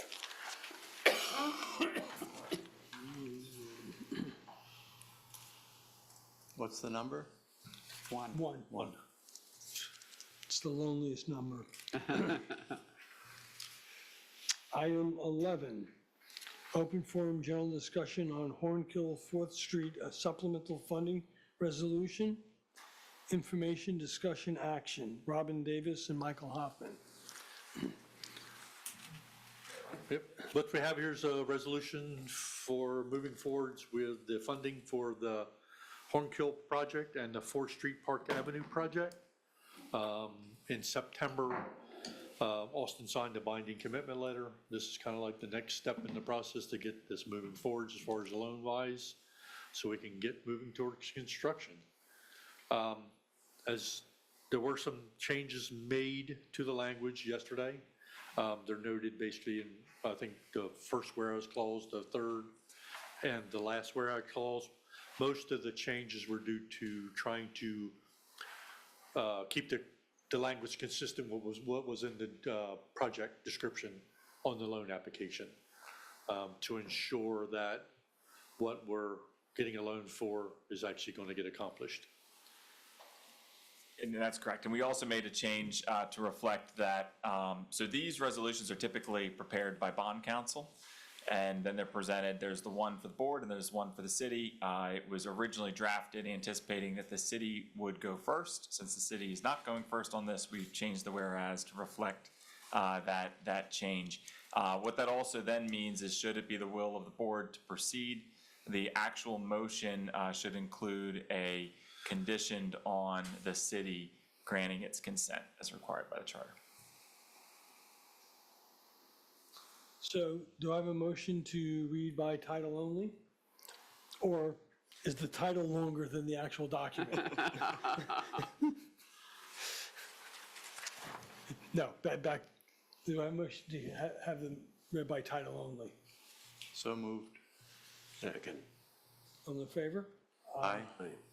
President, members of the board, resolution number 25-002, a resolution of the Board of Directors of the Board of Public Works of the City of Lewes, Delaware, authorizing borrowing of $5,233,435 from the Delaware Water Pollution Control Revolving Fund, acting by and through the Delaware Department of Natural Resources Environmental Control for the purpose of financing the 4th Street and Park Avenue Sewer Improvements Project. B, $2,101,808 from the Delaware Water Pollution Control Revolving Fund, acting by and through the Delaware Department of Natural Resources Environmental Control for the purpose of financing the Hoornkill Avenue Sewer Improvements Project.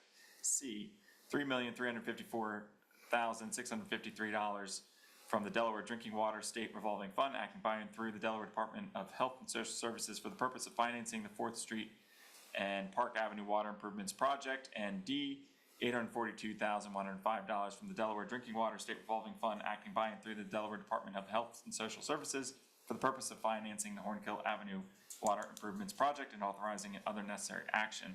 Mr. President, members of the board, resolution number 25-002 has been read by title only and placed before the board for its consideration and adoption.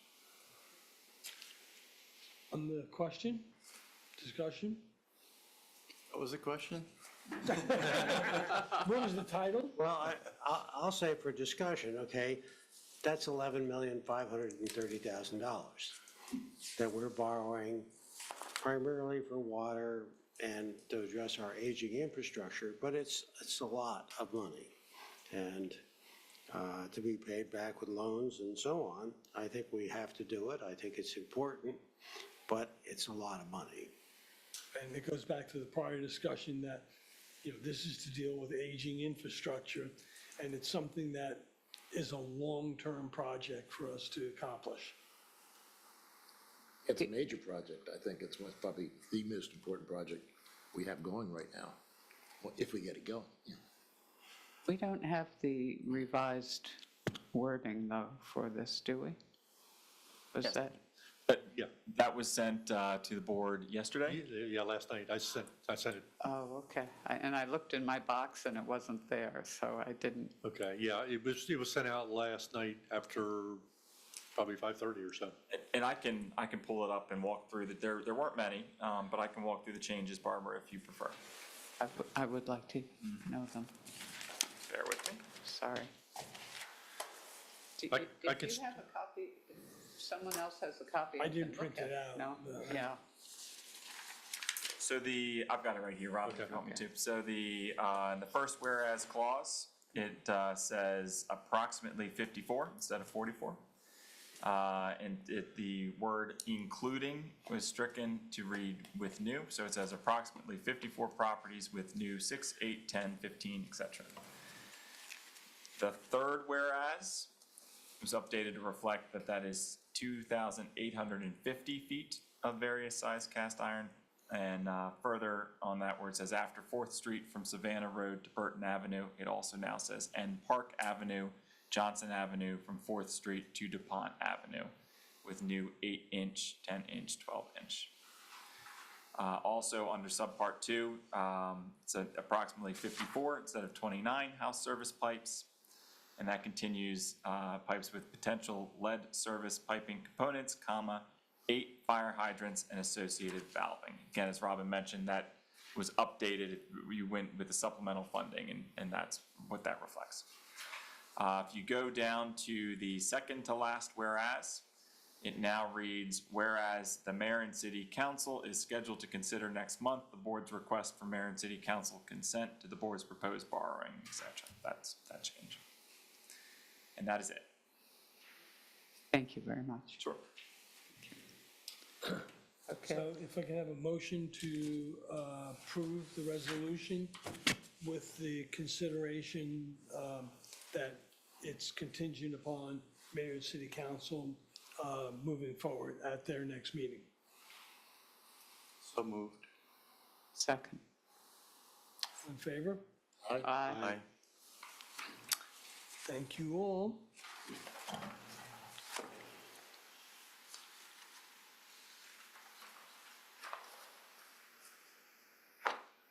Open forum, general discussion on the renovation demolition of the Army Reserve Building. So I was at the first meeting, but Press has been at subsequent ones. So Well, there haven't been any more meetings. We've had discussions, but there's no additional meetings. okay, but you have more information, so if I can ask you, so we formed 2 groups, one from the city, which has Andrew Williams, Khalil Saliba, Ellen Lorraine, And on our side, it's press, myself, and Robin to discuss the Army Reserve and report back to the respective organizations. So at that, I'll turn it. So I guess, Mayor, the next thing that we have to do as a group is to tell the reserve what we want from that property, and how we would like to take it, to accept it. And so the discussion so far has been, whether we keep the building and try to renovate it, or we take it, ask them to tear it down and clean it up.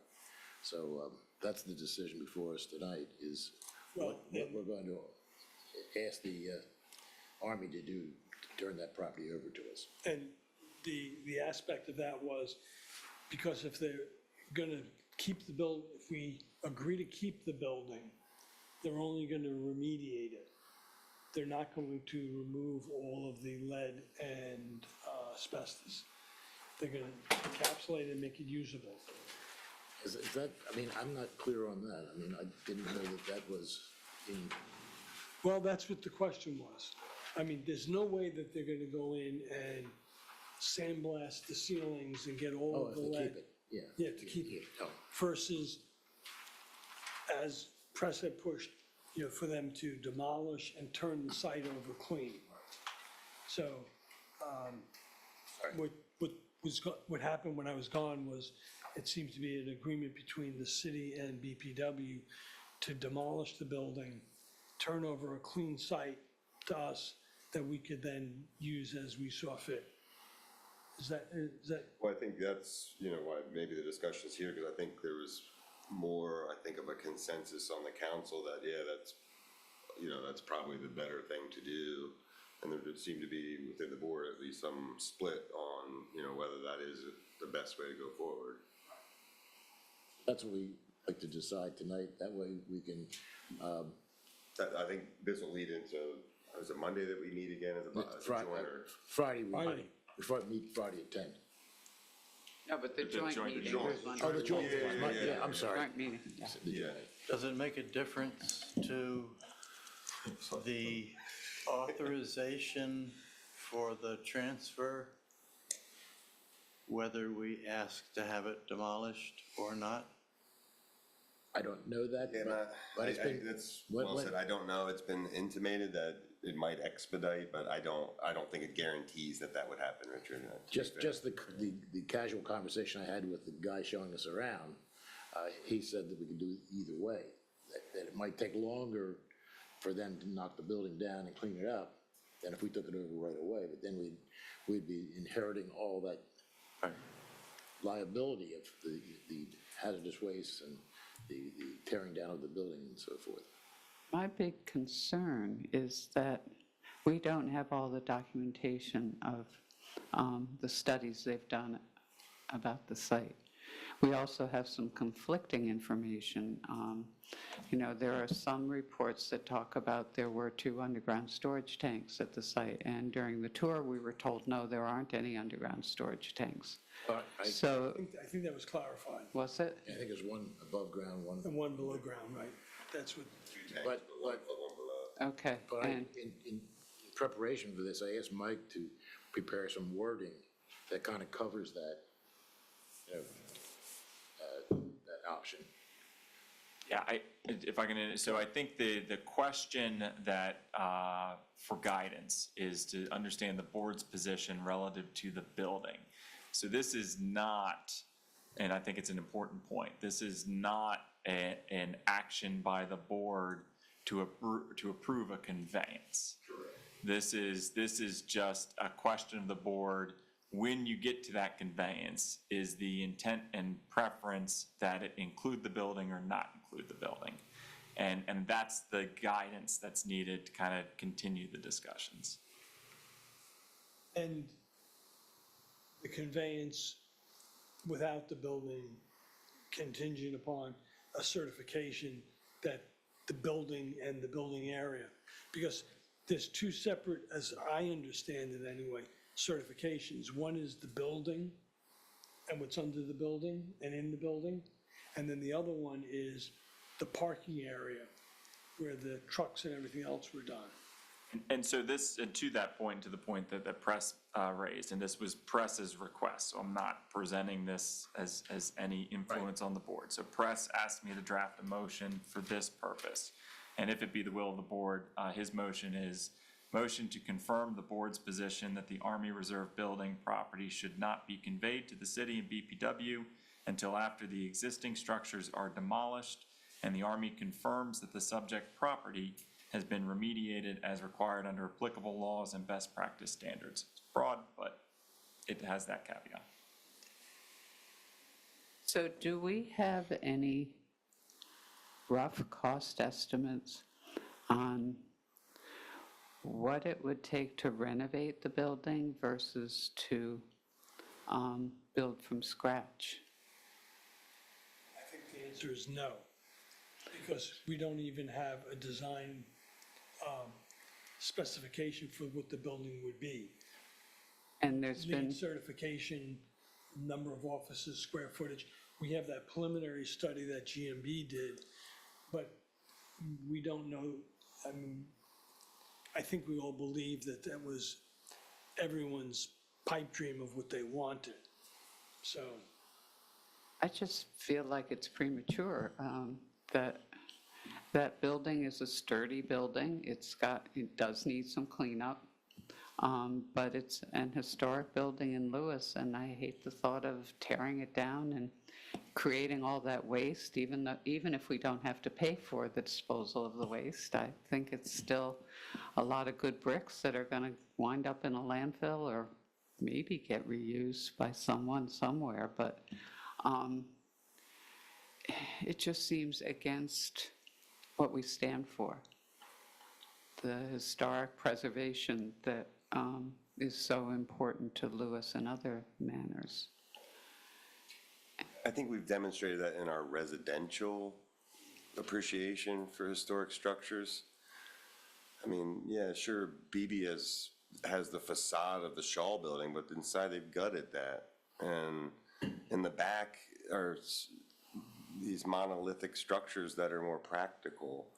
And now if you have this structure that's there, it doesn't give you any flexibility with that. That's what you have.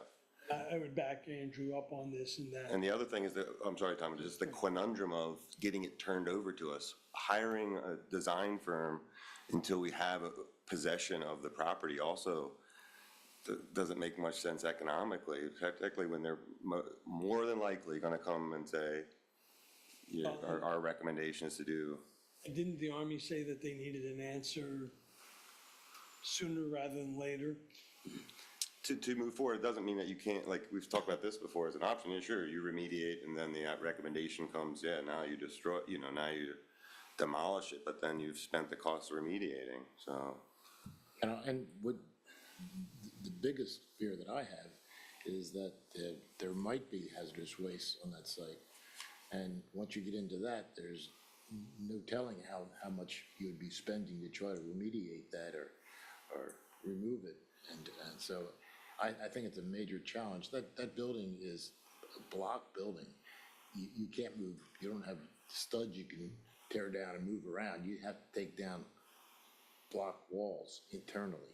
And some of those are structural, so it would really limit what you could do in the thing. The building's only was built in the 50s. It's not historical in any stretch of the imagination. It's not very, And the not roof, very appealing either. It's kind of, it's kind of military construction. and the roof structure is a steel truss work painted in the 50s, so you can almost guarantee that it's lead-based paint. So any perforations, holes, anything you're gonna do to the ceiling, and they're very high spaces in there. So, and I would go back to reinforcing, having been on the Historic Preservation Committee and being all one in favor of that. This is not the Shaw Building with, its significance. It's a 1950s brick bunker. I mean, seriously, it was built for military purposes. It's very strong. Yes, I yes. think the other thing, for Barbara's edification and others, is the city has, through the recommendation of Barry Mandelis, been in contact. We might be under agreement already with an attorney who specializes in this. I think, Press, you might be familiar with him. There's an environmental attorney. Yeah, so, Local to this area. And so we've sort of retained him to help us as, on our part at least, and you as a benefit of shepherding us through this, because, you know, he's done this for, what, like 30, 40 years? yeah, as long as I've known him. So he'll, to Prez's point around the language, as our client, us being his client, will ensure that we get the property and such in a proper condition.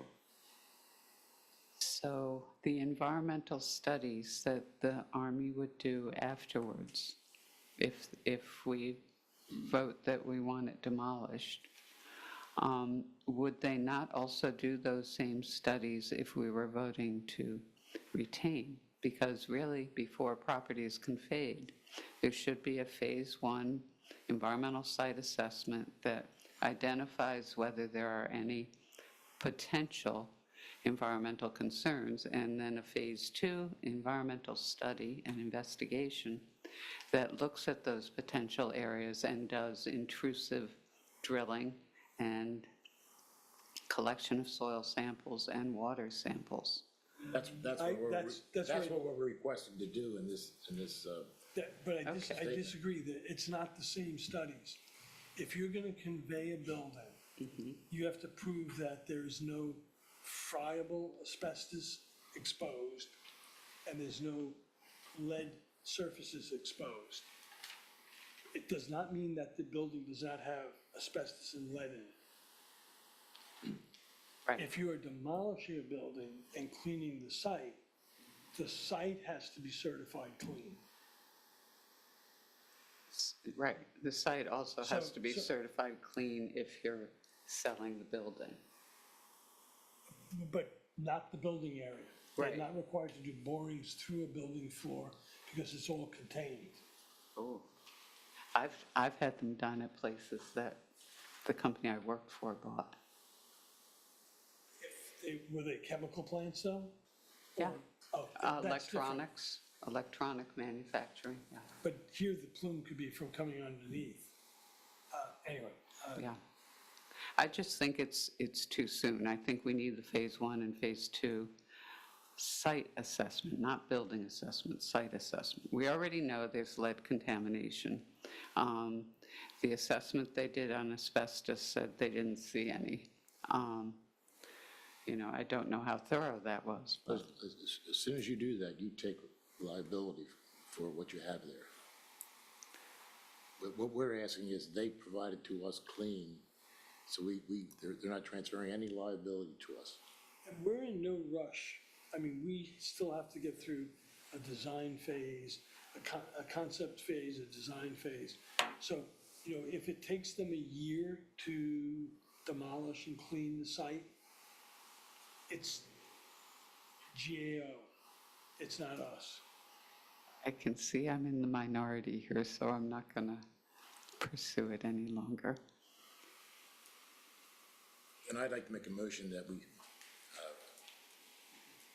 motion that was read by Mike, to allow me to take that to the next meeting with the city and hopefully be able to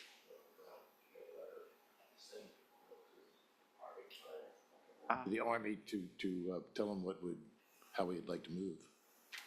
Just for the record, for that motion, so Press is making a motion to confirm the board's position that the Army Reserve Building property should not be conveyed to the city and BPW until after the existing structures are demolished and the Army confirms that the subject property has been remediated as required under applicable laws and best practice standards. So It's a motion, you need a second before you can discuss. Okay. Seconded? One technicality. Is the building actually being conveyed to the BPW? I thought it was being conveyed to the city. But I think that the way that you've worded it says that, right? It should not be conveyed to the city.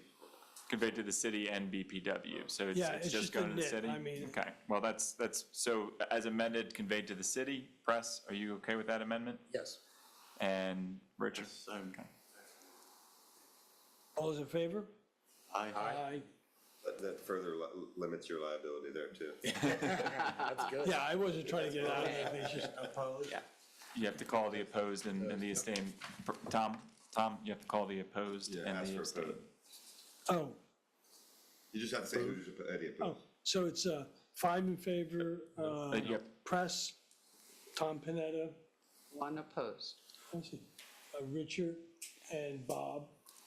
And, what's that? Bob's? Yeah, and then one opposed, Barbara.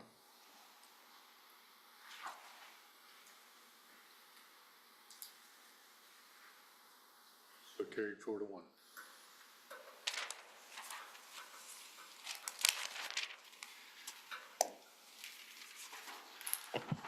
And I have to say, I appreciate, Press, you telling me about the internal walls being load-bearing and not, I don't know if they all are, but I'm sure some of them are. We are rock walls.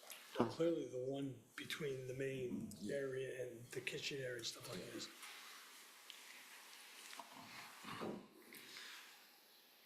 Open forum, general discussion on pump station resiliency study. Robin Davis and No, Gene. you missed one, you missed 13. Indian River. Open forum, general discussion on Indian River shutdown and the impact on the BPW rates.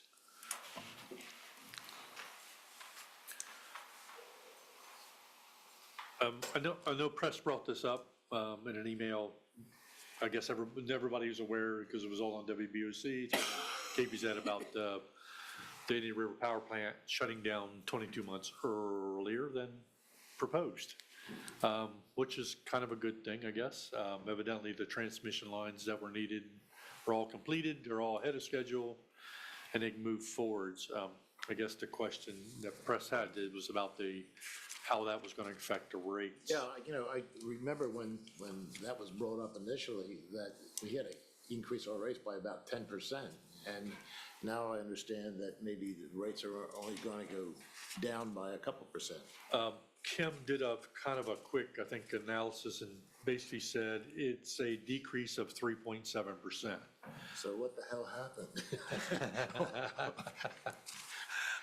I'm not quite sure.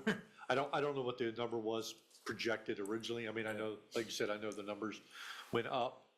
But that, as I understood, it was all blamed on because they had to keep the plant running. Yes. To restart it. And if that's going away, I'm not sure why it hasn't come back, maybe not the whole 10%, but 3%. Yeah, correct. I guess there's a lot of other factors involved in there that, go into keeping it open because it's no longer, it's going to be totally shut down. yeah, I think there was also something about the amount of generation within the state that affected our rates, that we don't have sufficient generation. Yes, yeah. Didn't DMEC have some mitigating input that they finessed that we didn't have to pay until, I don't know, a year later or 8 months later? That maybe affected how Kim calculated a percentage? It could be, there could be variables in there. I'm not sure how she calculated it. I just got copied on this email that, Okay. Kim had said, it looks like it's 3.7%. That could change here or there, not quite sure. The question was, when we were informed that they had to keep the Indian River plant running, we had to bump up our rates by about 10%. Correct. And now we're only going to get like maybe a 3.7% bounce back. Whatever happened to the other part of that 10%? Well, it was because the plant had to be kept in a ready to run No, mode. I don't understand why. But why didn't? 6.3% delta. Yeah, there's- maybe what we ought We're to only ask getting for is that next 3% month, back. when Kim is back and maybe more information is available, we get an update on current status, the 10%, the 3.7%, whatever other is available. And obviously, some of our ratepayers will be asking Same question. the same question Press did. So A lot of money was wasted. we'll have A to, tremendous amount of money was wasted. I know, but, you know, if Well, they ours had- goes down 3.7%, our ratepayers will They had to keep the maybe plant expect that. maintained, Yeah. ready. I understand why it went up. Why didn't it go back down to about where At it was? least Figures don't at lie. Richard's house. I mean, because the replacement cost is still more expensive. Yeah, that's what Barbara was getting at, is like the Delaware doesn't make enough energy, so they gotta buy it. Yeah, from the it's market. all I think, wholesale. I think Barbara's right, but It was like that when they told us the plant had to be kept running. That's always been the case. So why did it jump 10% but only come back 7%? That was a constant before. That hasn't changed. But you do know the plant never ran. The demand's increased. The plant has not run Since they shut it down. since they shut it down. Yeah. Let's find out how Kim Right, so the calculated. generation wasn't coming from us, Hit through target. from Delaware. It was just there in case it was needed. Bonuses are up. For a long time, yeah. Yeah.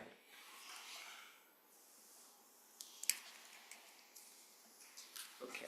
Yeah, we can follow more information on the exact numbers and things like that. PGM and FERC really, you know, Yes. We don't want to go there. I may need a job in the future. All right. All right. So we're pulling 14 till next month. And we'll move on to 15. Open forum general discussion on pump station resiliency study. So this is Robin and GMB.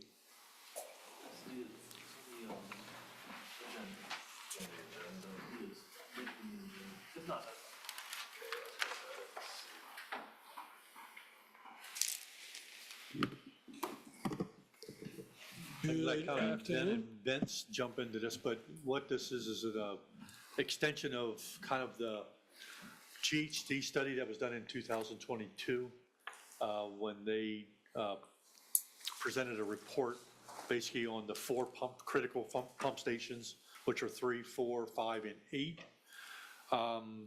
They were kind of asked to do identify hazards and come up with some recommended solutions on how to maybe correct some things.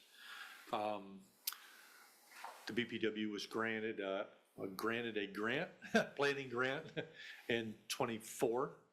And what that did is to further the 4 stations that were identified under the GHD report to come up with some engineering design and to also to do an assessment on 16 other pump stations that were roughly, I think the majority of them are in the floodplain.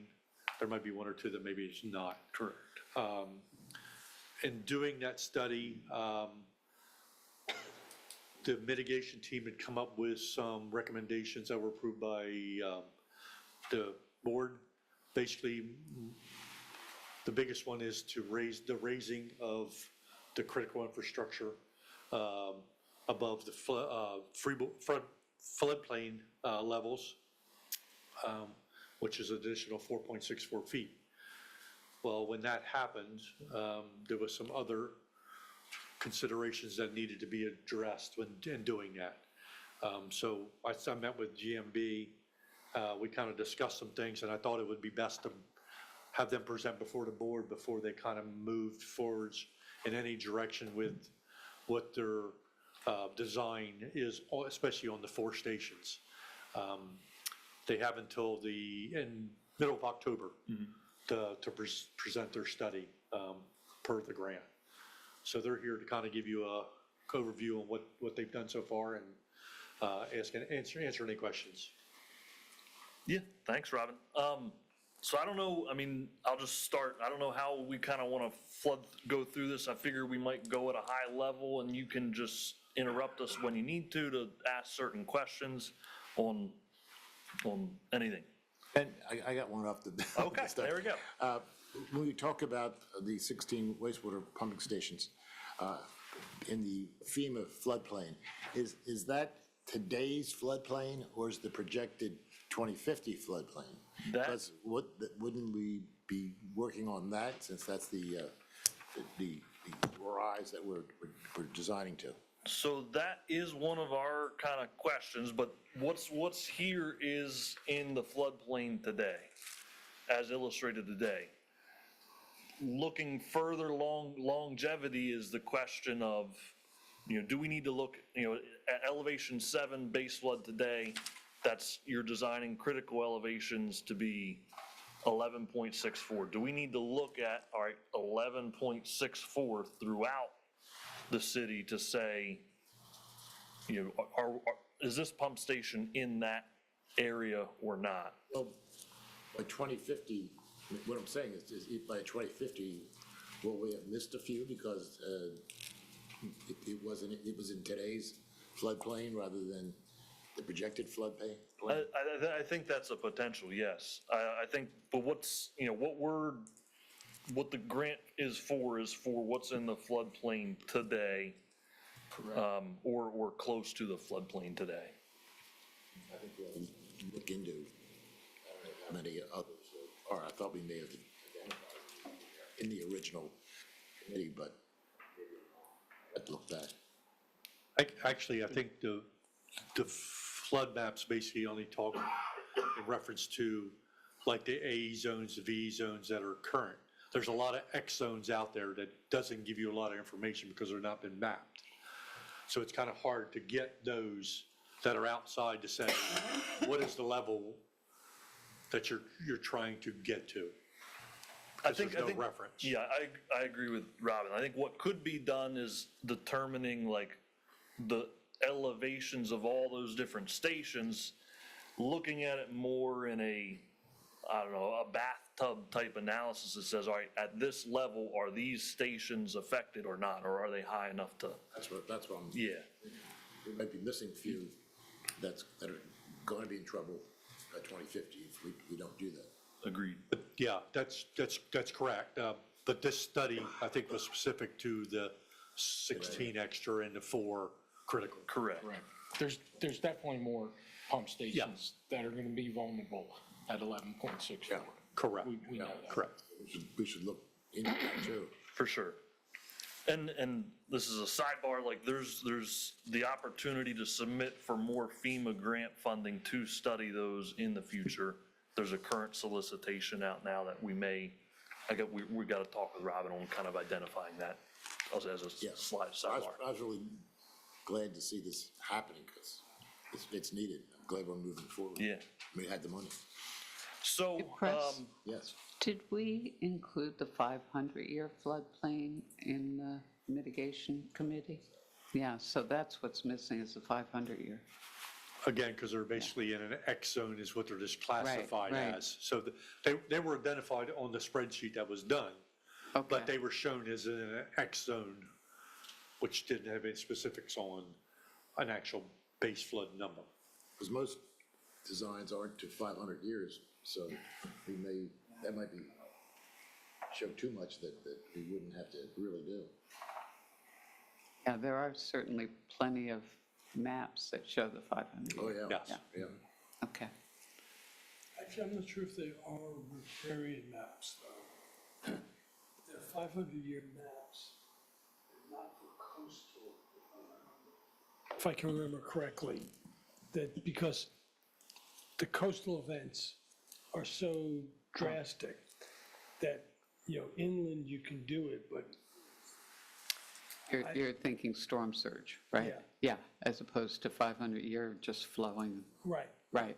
And if I remember correctly, I think that's one of the differentiations FEMA made.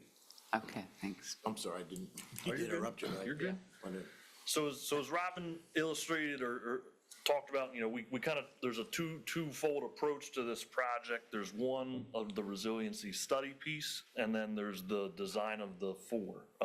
The design of the 4 is later in the discussion, so we're kind of just outlining what we've done so far on the 16. kind of show you some of the pictures and some of the things we've developed. So far, we went through and we visited all 16 pump stations. We've gotten survey at all 16 pump stations to establish the critical elevations, or well, the existing elevations, and then we established the critical elevations from those based on the 4.64 feet elevation. Want to show some of those? Yeah. The site plan, we developed site. I don't know if, can I scroll down on this thing or? Okay. So for each station, we basically put together a generalized site map to kind of show what existing utilities are there, what's nearby, to give us a better idea or ability to say, you know, if we want to do X, Y, Z approach, there's this space to do that, or there's not space to do that, and kind of illustrate what's going on the site and why we can't do that. So these are a couple examples. The first one's Pump Station 15, which is out at Port Lewis. And I won't go into the details of each single one, but, you know, just kind of show you what we've done. If you can scroll down some more, please. The next one's Pump Station 34, which is Hoornkill, which is a little bit newer pump station. What I think, sorry, go ahead. And could you take us through, there's a lot of pipes and wells and stuff, can you take us through how these pump stations function? Where the water comes in, where it goes out, where the control panels intersect, where? Yeah, so, I mean, yeah, to Vince's point, they're all different exactly how how, you know, configuration-wise, but in general, there's a gravity sewer line that comes into a wet well. So that's everything that comes out of the house goes into the gravity sewer lines to a pump station. The wet well collects that sewage, wastewater, and then in some cases, there's different arrangements in pump stations where there's submersible pump stations, submersible pumps in the pump stations, or a wet pit, dry pit configuration. What we're looking at here for Pump Station 34, Hoornkill, is a submersible pump station. So the pumps are down in the wastewater. They suck up the wastewater through piping, come up into what's the red square, which is the valve vault, where they have a backflow, a check valve, gate valve, which helps prevent backflow. They come together, manifold together, and they go out of the station, which is what you can see by the 6-inch force main noted there. It comes out and then discharges out into, in this case, another gravity sewer main on Savannah Road. Does that That helps. helps? Yeah. And the control panel controls the pumps and. Yeah, so there's a bunch of wiring that goes into the control panel. In the control panel, in the electrical enclosure, there's a control panel. There's all your electrical breakers for site lights, pumps. In some pump stations, there's chart recorders that say we're pumping this much flow. Some of that's electronic, some of it's not. So there's a lot of like electronics in there, and then there's a transformer there as well to provide power to the station. What's in the red rectangle? In there is the valve vault. So there's valving, sometimes a flow meter, and that all just helps to isolate the system if you have to take one pump out of And service. that's also a dry well? Because I see the arrow going into what looks like the elliptical white circle.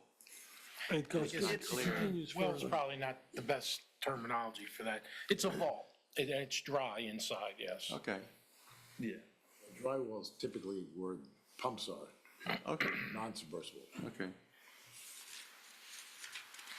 So, moving on, I think the biggest, you know, again, for each station, we've visited each station, we've taken pictures, survey, and established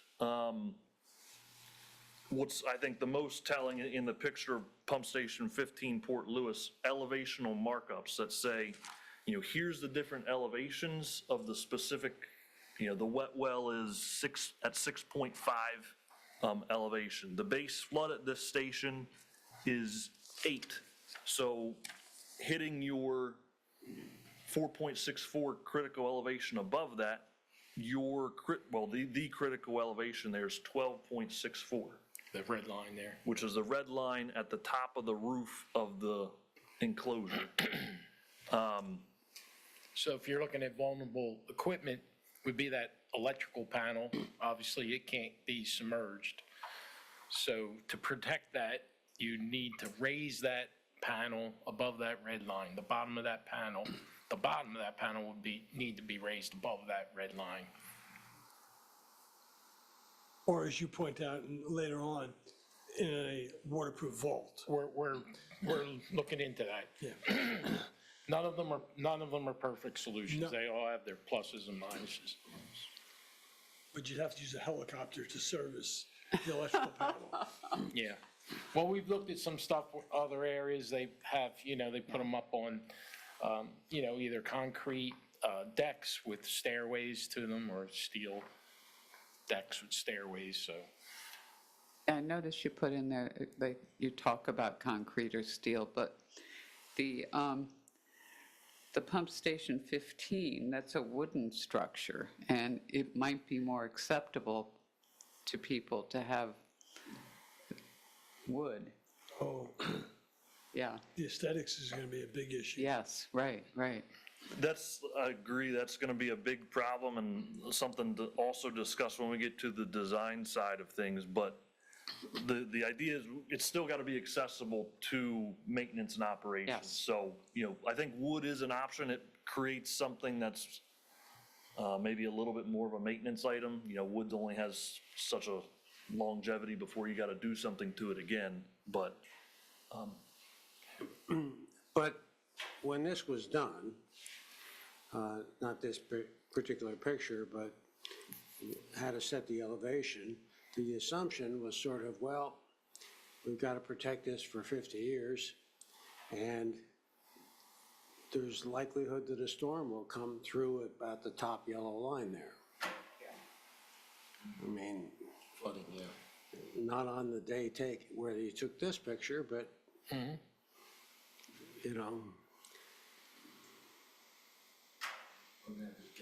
Very creative Yes, for sure. sculptures or something, Yeah, good. There you go. And some of these are not as critical, but they're kind of hidden, like this one here.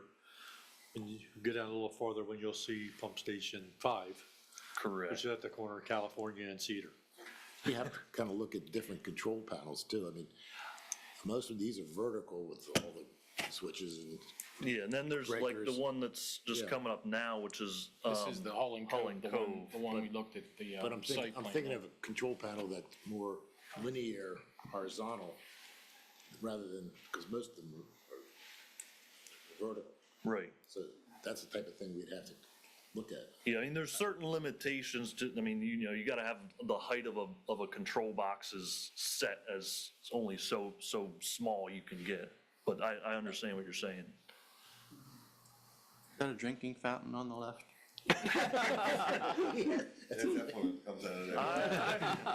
It's not a drinking fountain, but I wouldn't recommend smelling it either. That's the odor control canister on the left there, help control odor. It's activated carbon system there. So, yeah, the main point of this is, we kind of just wanted to illustrate, and we found this method to be very telling of like, this is the critical elevation we're trying to protect against, and say, just open your eyes to the fact that there's a lot that will need to be raised high. And Are these vinyl fences that go around for security or aesthetics? Because the reason I asked this, I saw what's the Fisher's Cove. It looks like there's a pump station put in there directly across the street from the lot the city owns. And again, same deal, it's like 4 feet of, like, I think it looks like a generator maybe. Right. That's there, I mean, is that for security or is it, I would say it's for aesthetics. really? It's not accomplishing. I would say, I would say it's a mix of both security and aesthetics, but to the point, if it's not high enough, then maybe that's not quite accomplishing the goal. But I think it, like the Fisher's Cove was raised up higher because of some standard. Yeah, It's higher than a that's what it normal one said in the is. front. Yeah, exactly, makes But sense. but then the problem, the city code says fences can only be so high. They get their 2 feet of lattice, Yeah, they should that's, use it. yeah, correct. Yeah, But right. this one, you could raise that control panel and leave everything else pretty much where it is, right? Right. That's what you're saying. Yeah, I would say, yeah. I mean, obviously, the question is how to do that effectively. I mean, there's gonna be cost associated with doing that, and what's the most aesthetic kind of, And it's not, like it's not gonna be the first thing wiped out either. right. But it would go back to the accessibility issue because it's still 4 feet off the ground. Yeah, you gotta. Which means you're you still gotta gonna have to get have a a steel, ladder or something. A steel, ladder or steps. well, steps in a steel platform. Platform, yeah. Which you need Right, to- right. So, And I'll hit it again, but just one thing to note, after discussion with Austin and Robin, is that the stations are, the design and the intent of this is that the stations will not be operational during these events, but they will be protected from damage in the sense of the electrical equipment. And motors A and things question, like that. when you do the final report, you've got this common terminology, wet well, dry well. And we just heard a couple minutes ago that some of the dry wells are really vaults, but some have pumps in them. If you can, We're we'll get that definitely squared gonna distinguish out better, Okay. for sure. thank you. And I love the pictures. I'm looking forward to the final report and seeing every would you like pumping them, station. would you like them in 8x10 glossy mounted? So No, that's the these one are we were fine. Aren't most of our pumping stations submersible pumps? The majority of them are. You only have a few that are that wet biggies pit, are- dry pit. Yeah. Like pump station 4 is a wet pit, dry pit configuration. Yeah, we'll get to those in a bit. So this is the same Hoornkill Cove pump station. And this just kind of, again, looks inside that cabinet to say, here's the kind of things that are above, here's what's below. Ultimately, there's not a lot of room above to raise that without, affecting the whole structure. If there was a lot more room, it would be But easier. you may be able to put another panel in and put some of the stuff that's down low above that red line and not really have to raise the whole panel. You follow me? Just get all the components that are inside there above that red line. So. So I think, in general terms of this, we're part of the work, that's where we are on this. We're working towards meeting with Robin and Inframark on the kind of the operational improvements that they need and see fit, to include those in the report. That's, we're working to get that scheduled in the next, few weeks. That might dovetail to the discussion earlier about whether you need an extra pump or spare pump or whatever. But yeah, our intent is very near future to get with Inframark and sit down and see what, operational issues they have and they've identified and make that part of this part of the report. One of the things you may want to point out more is, you said it's to protect the equipment, not to keep the stations operational. And somewhere in here, you did write about the fact that wet wells and dry wells are not necessarily watertight, and even if they were, the manhole covers are not. Correct. So, We'll get to that. That's an oh, important. It's a key point, yeah. Because that was not identified by GHD. I think they made recommendations, said, well, just put a watertight hatch on top, and thinking that was going to keep the wet well, from flooding. But the reality is if the whole street floods, it's going to flood from the collection system, not the water that's laying in the Don't street. make true sealed manhole cover, not just a Potentially, Not a right? salad bowl. Right, potentially. That would be what would be required If you to make did it not have watertight. those, Yeah. let's take Cedar Avenue, for example, all Cedar floods. Water's going in every one of those manholes in the collection system, and it's flooding the wet wells. So you could have the most watertight hatch, Oh, yeah. and it's still flooding, I so. mean, the inserts do a pretty good job for the most part, but they're But not. not with static water. Yeah, Not that's, with static water, but not with a head 5 pressure feet. of, yeah. I mean, static water 5 feet for Yeah. days. So do you mind if I ask a question of these guys? Yeah. So I know it's Inframark's report, but in their coding, they had the pump station situation as a yellow, but the report talked about failing panels and obviously the pump, the propellers themselves. Do you agree that it's yellow in the sense of, oh, be on the, and it's not red? And by the way, I was glad to see those others move to green. There's a lot moved to green, but do you agree that it's more of a yellow issue or, because? I mean, I would say, yeah, some of, as we're going through some of these pump stations, the panels are aged and they're showing their age.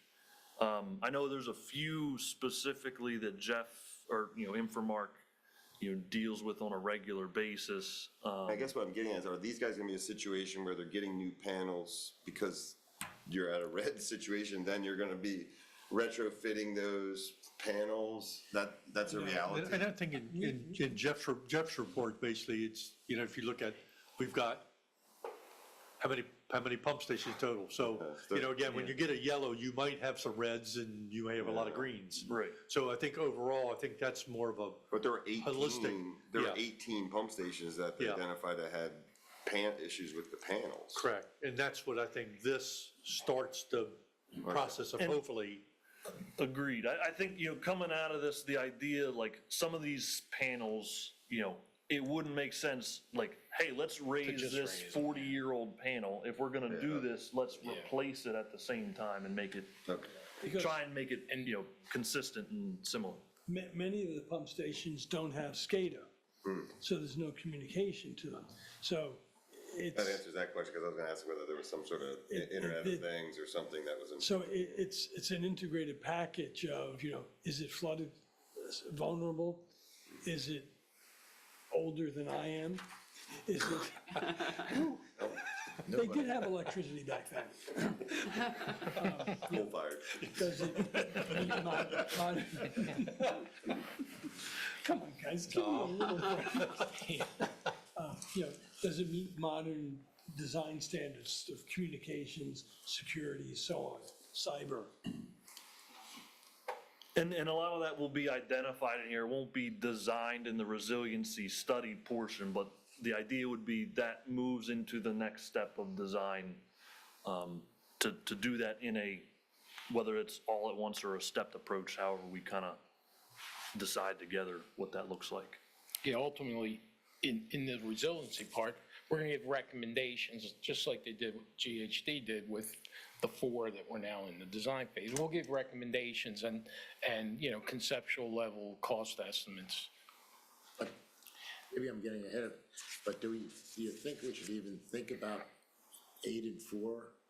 Because the future of that is really in question whether, That's, we probably will I do mean, them some way. that needs to be So do we spend considered any for sure. time and money on trying to decide how to redo them at this point? Because hopefully within the next 5 years, we'll know what's going on with those things.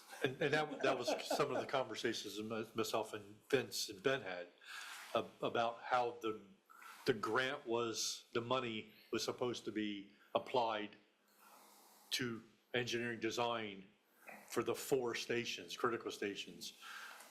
If the decision, you look at it and says, well, do we need to really go that all out on pump station 8?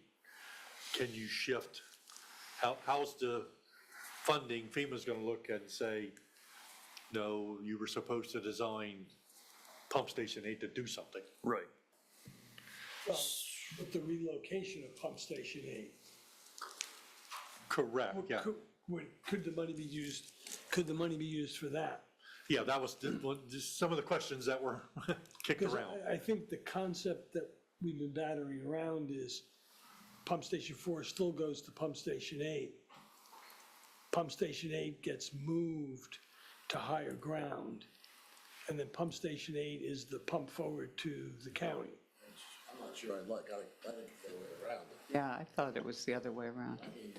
That's why I say this, Yeah. Yes, it's just, yeah. Yeah, And some of that, I think, going back to the original, way far back discussion was about the PER for Pump Station 4 and identifying what specific options we want to kind of investigate further. PER. Preliminary engineering report. Okay, thank you. Yep. But that's in the same boat of what we're talking about here. yeah. So if we're good on the resiliency study piece, we'd want to go into the kind of the more design side of where we are and things that have come up that we've seen that were like, we think we need to discuss these in a little bit more detail before we move forward. So I guess maybe to overlook, we're looking at designing improvements that were identified in the GHD report, not all the improvements, but a selected resiliency-specific improvements for pump stations 3, 4, 5, and 8. And we've kind of gone through each one in our update, and we'll walk through each one, and we'll start with pump station 3. So just so for everybody's knowledge, pump station 3 is on Pilottown Road. By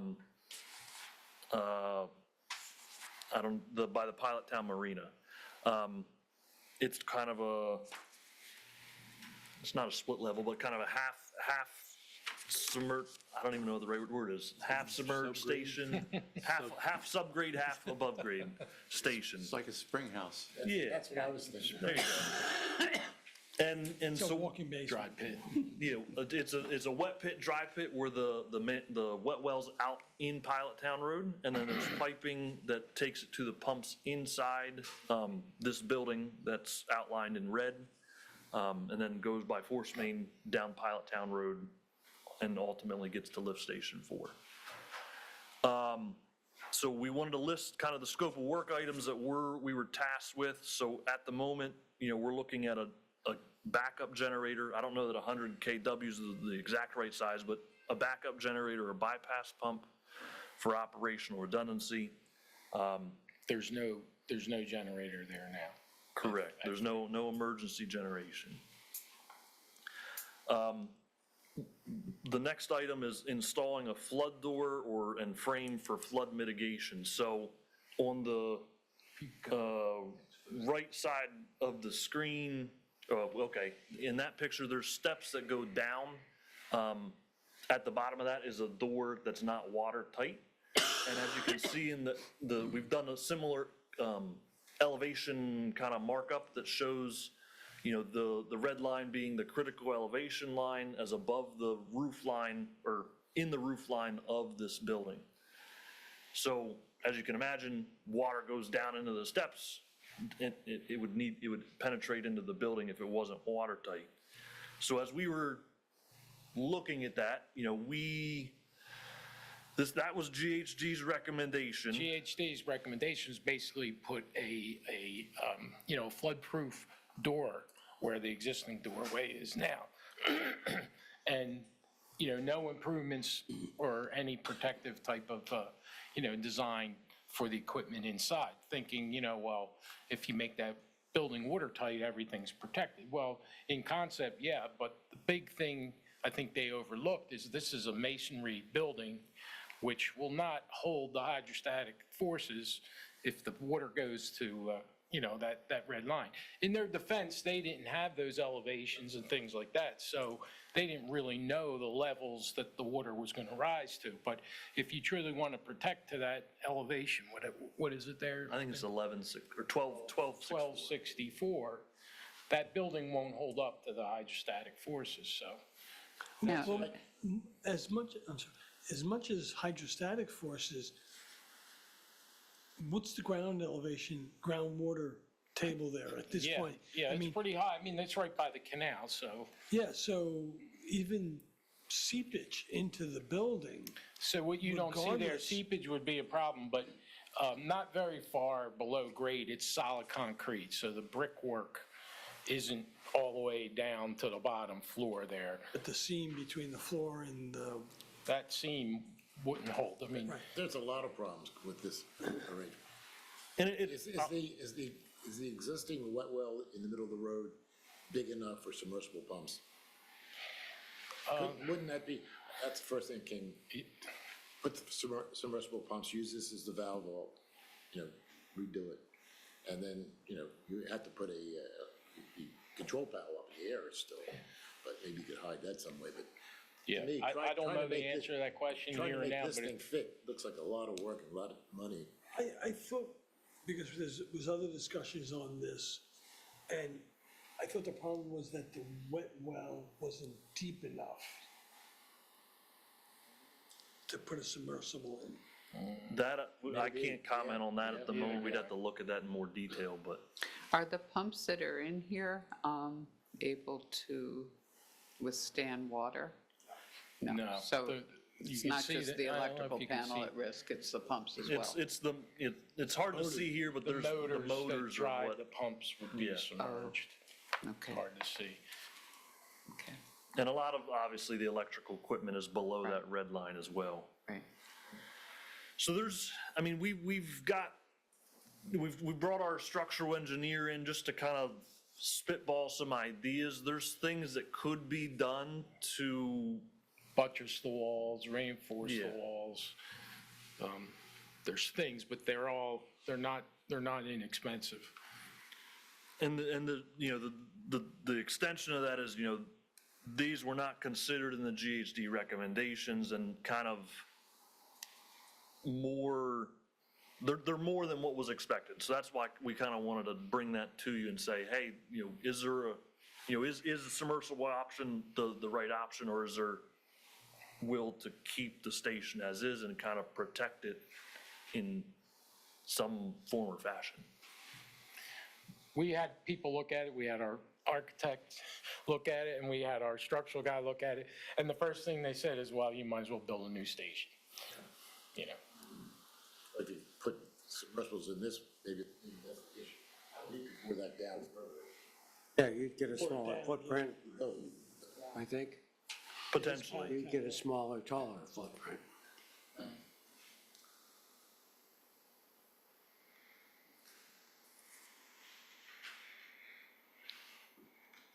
So I mean, I think, Yeah, that was. I think we can investigate the submersible option a little bit more, but I think otherwise, if we want to protect to that level, we're gonna have to do some sort of structural evaluation and improvements, and that would be part of that design effort.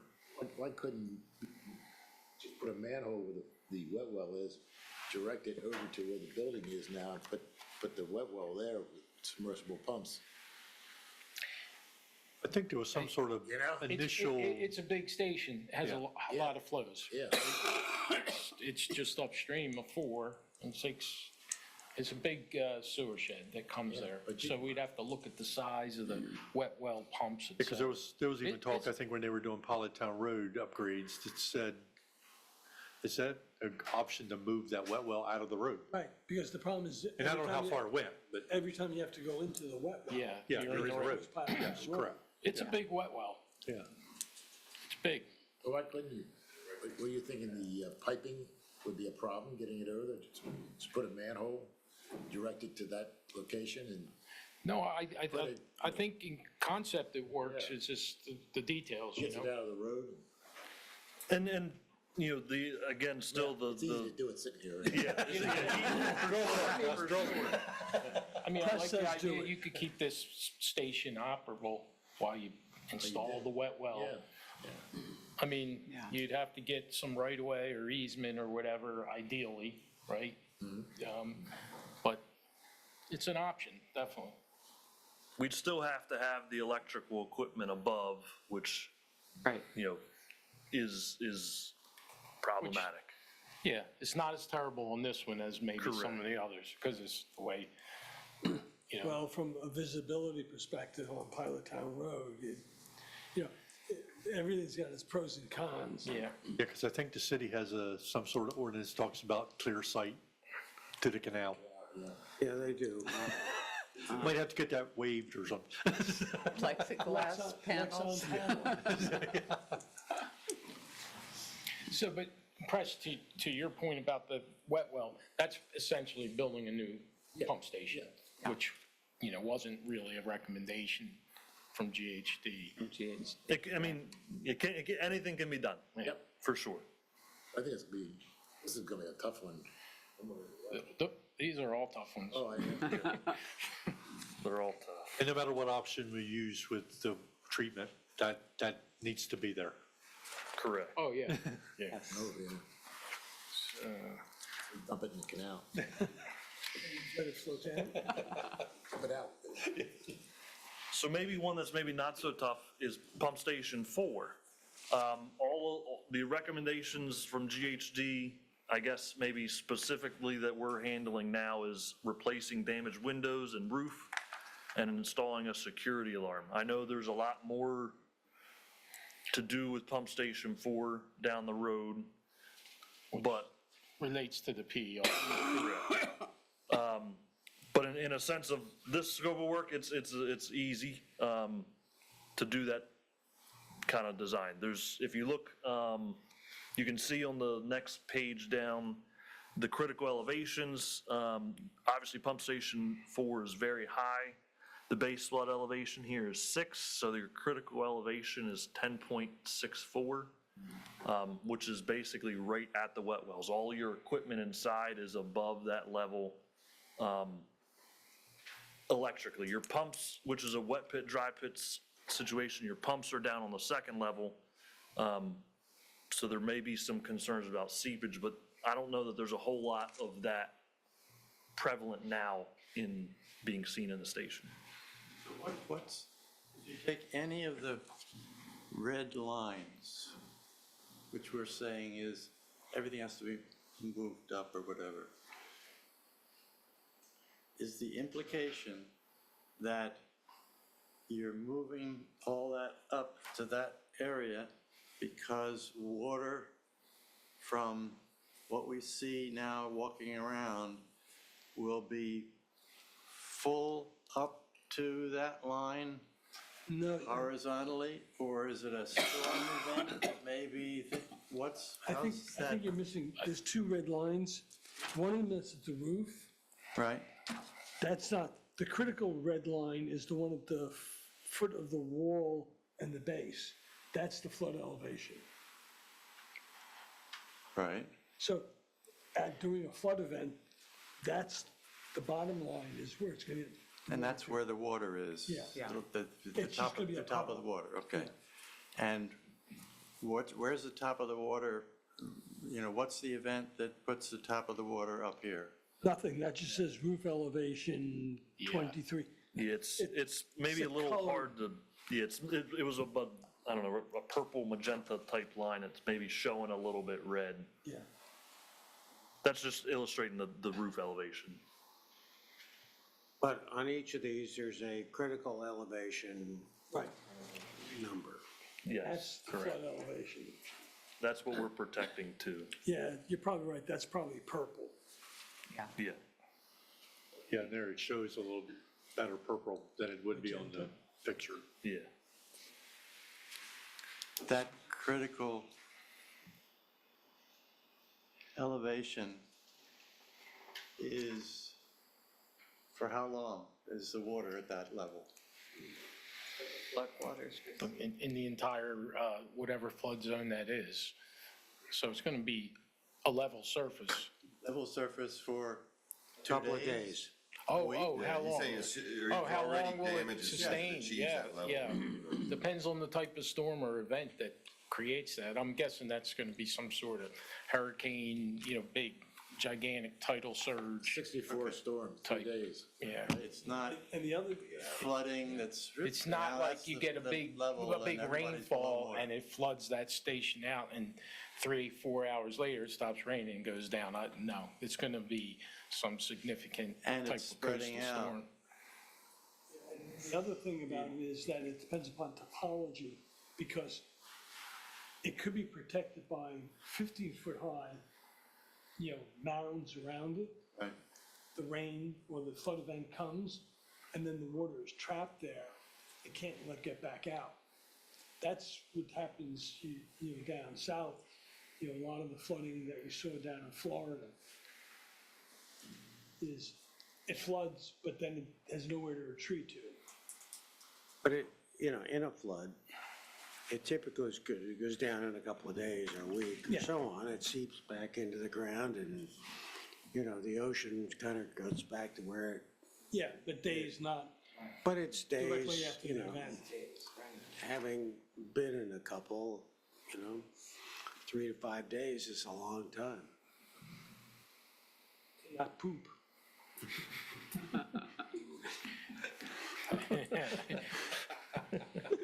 Sorry, boss. I mean, there's going to be a lot of other things going on, right, in that kind of event. Did you get that, Bill?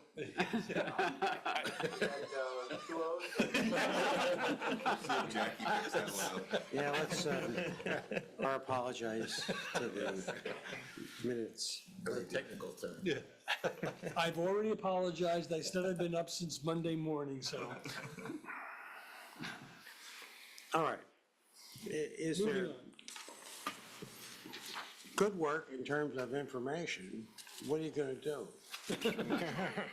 That's what we're trying to We've figure been out. yeah. brainstorming, and we have some ideas, and none of them, we feel are great. They all have their shortcomings, and, we wanted to get some of these ideas out in front of you guys, because, it's the first year probably seeing it, and it's impactful when you see it, right? When you see that red line, it's impactful. I'm half kidding, but talk to Art and Bloom. I like page 16. For something that would be attractive and maybe arty and, if you're gonna put it in the air, in some cases we have to. I feel like- have somebody that has an eye for, that type of thing, sculptures and things, and try to, make it look like. I feel like 5 we should talk about a little bit, because there's probably more of this type of station than any others in town, which is basically a submersible wet well in the road or on the edge of the road with a panel, on the edge of the road. This is Pump Station 5 at California, right? California and Cedar, right? This is kind of the aerial view of it, right? I don't know if you can see the right-of-way lines, but there's not a lot of right-of-way there. That's in the right-of-way, the panel's in the right-of-way. There's not a lot of room between the right-of-way line and the edge of the road, so there's only, if we're talking about building a platform or something like that to raise it, not a lot of room to do that. I think everyone knows the area. Let's go to the next photo, because that's the impactful one.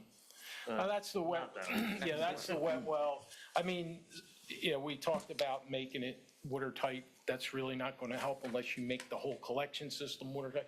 But this is the one that's very impactful. When you look at that red line in relation to the nearby homes and stuff, raising that is, just,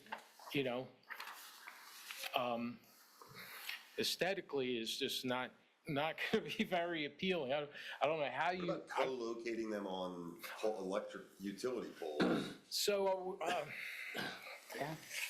I think it's an idea. You still gotta have access to Yeah. control them. I think all that can be mitigated. Yeah. But What about attaching them to the homes?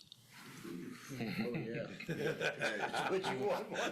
And then what, a service fee? You get your rates forgiven? Yeah, right. That's it. I mean, Oh, it you go would down actually Rhode look better attached to the home than sitting up that high. Well, and you have to remember, is that red line is the bottom. Right, I know, that's why I was That'd be on the thinking, porch. that's about where her, Actually, it would be on the Her front third door. floor. Hey, we could collect money for cell tower fees. yeah. Dakota came up there. there's Okay, a but paper the street. issue becomes, Or, I mean, at some point in the 50 years, the water's that high. It's not a good day. and it stays there for 2 or 3 or 4 days, and then it goes down, and there's nothing working. That's the problem, right? That's what we're trying to protect against. Of So- course, once the flood elevations get to that stage, the houses are all gone anyway. Yeah, you got, I mean, whether they're physically It's a gone or catastrophe. they're saturated, Yeah, because the building codes there isn't don't, anybody, the building codes don't going- match Needing a that pump station. elevation. But then you could also, instead of raising it, potentially enclose that into a water, but then so the, you run into yeah, other the options. electrical guys don't like any kind of vault or enclosure, watertight enclosure, because of, you know, like the humidity environment, not very good environment for And they electrical fail. equipment. They would want it ventilated, which, okay, now it's gotta be you gotta, whatever fan or duct you have's gotta be above that red line so the water doesn't go in it. So we've been looking, I mean, we've kicked around, like, this is just, we've been looking at off-the-wall stuff, like maybe you have some kind of temporary fiberglass enclosure that, you know, you have a concrete pad and you come out, the guys come out and just bolt that down when you know a storm is coming, you know what I mean? And just bolt it down, and it's protected, it's watertight for the storm, everything's turned off, and then when the waters go down, you take that off again, you know? But you'd have to have, how many pump stations you have? You have to have a whole lot of those, and you'd have to have them on hand, stored somewhere. I mean, Because the other thing you do by elevating is you create a wind hazard in a storm, It- right? Also, yeah. so Austin said he saw one, I forget where, South Carolina or somewhere, and it was up on a steel platform, and it was like a monstrosity. It was a beefy, strong steel structure, which, you know, you're right, intuitively, it would need to be something like that. Actually, if we allow billboards in town, we could put these on the back of the billboards. There you go. See, now that's a way to get more people to your meetings. That kind of talk will turn them out. Yeah. No, and I mean, I said that sarcastically because, I mean, that's where we're at. I mean, it's, The height. It is, yeah, it's And strength a and difficult wind. problem. Alternatively, you know, an idea that's kicked around is, you know, in this situation, do you just have a spare Yeah. control panel sitting in your warehouse somewhere that's, You when know, the storm comes through, it wrecks the system and you just pull out and put in new? I mean, maybe that's a $100,000 panel. how many, You know, how many, we might spend God knows what to How many put do we it have up on the in the beach? air. You just How many do keep we that have that- money aside and say, you know what, if and when this happens, how many do we have that are susceptible though? like this, Yeah. well, of the 16 that we're studying, Zach Barnes has been working on this project. That's why we brought him here. How many would you say are similar to number 5? 7 or 8, so half So of them. $1 million worth of so, spares Spare panels. panels. that but you this then wouldn't have get to any, Have them on hand, you gotta have them And they have to be stored somewhere. maintained. Correct.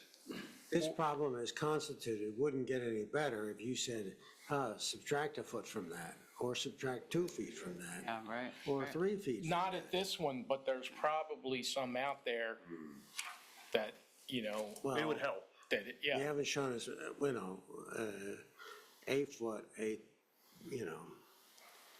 Go back to that one at Holland Cove, if you remember, when the cabinet opened.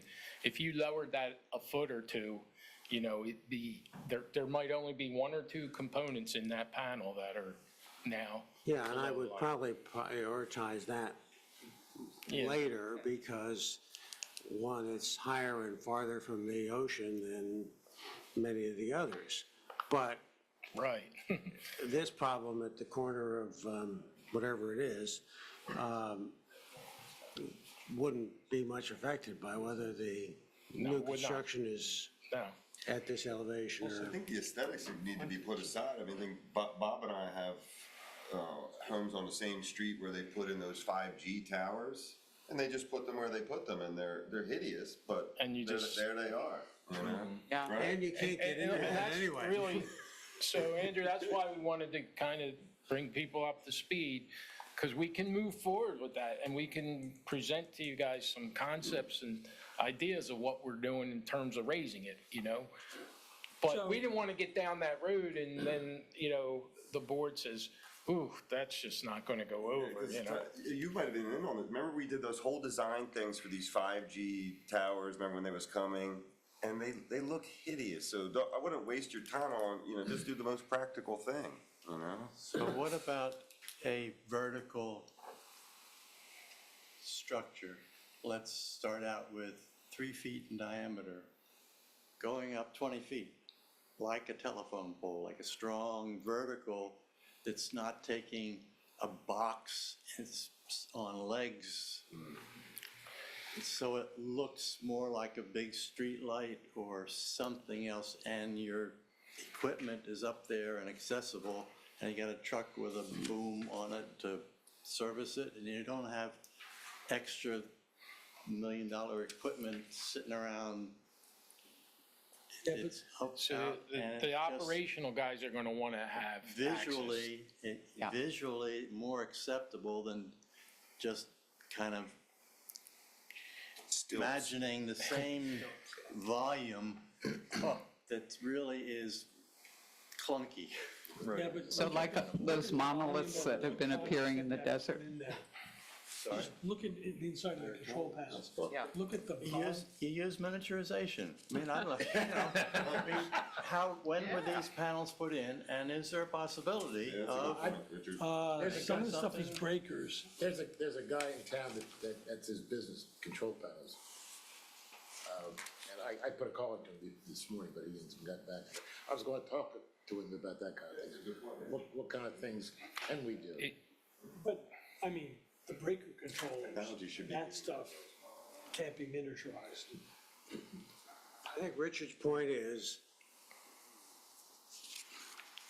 you gotta be sort of creative about this because Yeah. doing this again, doing it higher really isn't gonna get us where we need to be. And there gotta be some ideas out there that some other city, town, We've been searching. Whatever. Trust me, we have been you've looked, searching. I'm sure you've looked, but If you have somebody's gotta similar be a little innovative. locations, you do the same thing. You could be So more we- efficient, and maybe you get a contractor interested in a larger order. Gotcha. So I'll say this, we've only limited our search to the internet, but the internet's pretty darn good these days in finding stuff. And we haven't been able to find, I mean, we don't want to recreate the wheel if we don't have to. Somebody, like you said, other people have this same problem and they're tackling it a certain way, and we Okay, just. but down at, the electrical people have these huge towers down there, near 5 Points. You know, buy the first 30 feet of one of those. And Cut it out. put a little ladder up the side. I don't know. What if you could make a panel that, you know, could be raised when needed. Like they do in the Netherlands, right? Have the cable down to the bottom. You could jack Have it up or so that something, you- yeah. the storm's coming, you could Yeah, crank it up and jack it up. And They do that in the Netherlands. Maybe that's a good place to look for ideas. Yeah. Really, what do they do it with? They have whole houses that will raise up when it floods. There you go. Yeah, yeah. I mean, you know, that's what it's gonna take is these brainstorming sessions and thinking outside the box a little I'll bit. look again. Not, But I can see that, you could have the cable roll over. you have access cable. Then just have it, Yeah. the storm's coming, you Well, you could have waterproof connectors and disconnect them rather than. The telescoping lens or have something. to go out and do it manually. All right, so, I hate, No, that's not a bad idea either. Yeah. so Tom. can we ask Just you to, provide connections, yeah, waterproof and then connectors? when the storms come in, just remove the whole panel. Yeah. I mean, we're gonna shut the system down, so why Shut not? it down. Because the people And won't then- be using their houses anytime soon if they would- the water's that high. Well, I mean, if we're gonna shut the sewer system down because it's affecting the water So you treatment have plant. like splice, some sort of mechanical splice connections, waterproof for all the wires coming into it. And then when the storm's coming, you basically unplug them, take your panel somewhere, store it safely, and then you And bring it it saves back. you the $1 million worth of panels that you have to maintain. Right. Because by the time you need them, the panels may not be available, may have failed. Yeah. Can we I get like to that one, idea. I know you probably want to cut this off. I just Well, what I want, was gonna suggest is, but if we could ask you to come back in a month or two, if you've got enough information from us. But, yeah, one, make sure you I get, got you. Okay, yeah. So for Pump Station 8, it's a very similar concept to Pump Station 3. In the terms that the idea was to just install a waterproof hatch and gasket to solve the flooding problem. If you can scroll down to the next picture, maybe, yeah. So you can see, here, we know Pump Station 8 is low. We know that critical elevation level is high. The question, as we kind of alluded to is, do we want to do something with this station in terms of anything with not really knowing what the future of that station is? Do we just meet the criteria of what we're supposed to do for FEMA and design a flood-proof door and call it a day, or not? The question is, in general, when the flood levels get to that critical level, we're worried about the structural collapse and integrity of that station. I think, as I remember, the frame around the block work is even, the brickwork is even. yeah, I mean, Kind of, you got to redo a lot of it, I'm sure. Correct. You have to repoint a lot of I'm that. sure that door in its day was pretty waterproof, but Yeah. not anymore. It actually looks like it was meant to be a waterproof Oh, yeah. type Oh, of yeah. doorway. It's got a gasket and Yeah, it's got double- it looks it's got like a a hatch in a U-shape. submarine, Yeah, It's it got is. Would a multiple- new Pump Station 8 be allowed under the terms of the grant? Designing a new one and relocating? It would not have the near amount of funding needed to do that. Okay. But they do entertain design scope changes, so that would be something to talk with them more about if that's, the will. How far do you have to take this for the grant, as far as? So the grant for these 4 stations, we need to produce design drawings. Design drawings? Yeah, so this, in the case of this station, it would be a design for a flood-proof hatch, installing a security alarm, and I think that was it, yeah. but by November though, By October, yeah. October. But see, that's So- why we wanted to get it in front of you, because putting a flood-proof hatch doesn't. It doesn't protect the structure. protect it. And it doesn't address the operability issues for us going forward Well, with the that's system. for So, sure. I wouldn't spend a lot of money on it. I did what Yeah. you're saying, because within the next few years, that's gonna be remodeled and upgraded or torn down, whatever. And just because we create a design for this doesn't mean the design has to be implemented. Well, that's true. yeah, but we would like to spend the money on a design that we could implement. Right, agreed, yeah. agreed. But I mean, if you said, well, you know what, we're just not gonna do anything there, GMB, don't even give us a design there, we could do that. I think we gave need to this- talk to FEMA and DEMA about doing that modification, but Right, or GMB, go ahead, design a Pump Station 8 for a different area, further upland here. And we could put that on the back burner then of when we need to do it You for the could do that. wastewater treatment plant. You could do that, you can go back. This way, to we're them. using the Yeah. DEMA FEMA money. That makes sense. I wouldn't do that, No? Why not?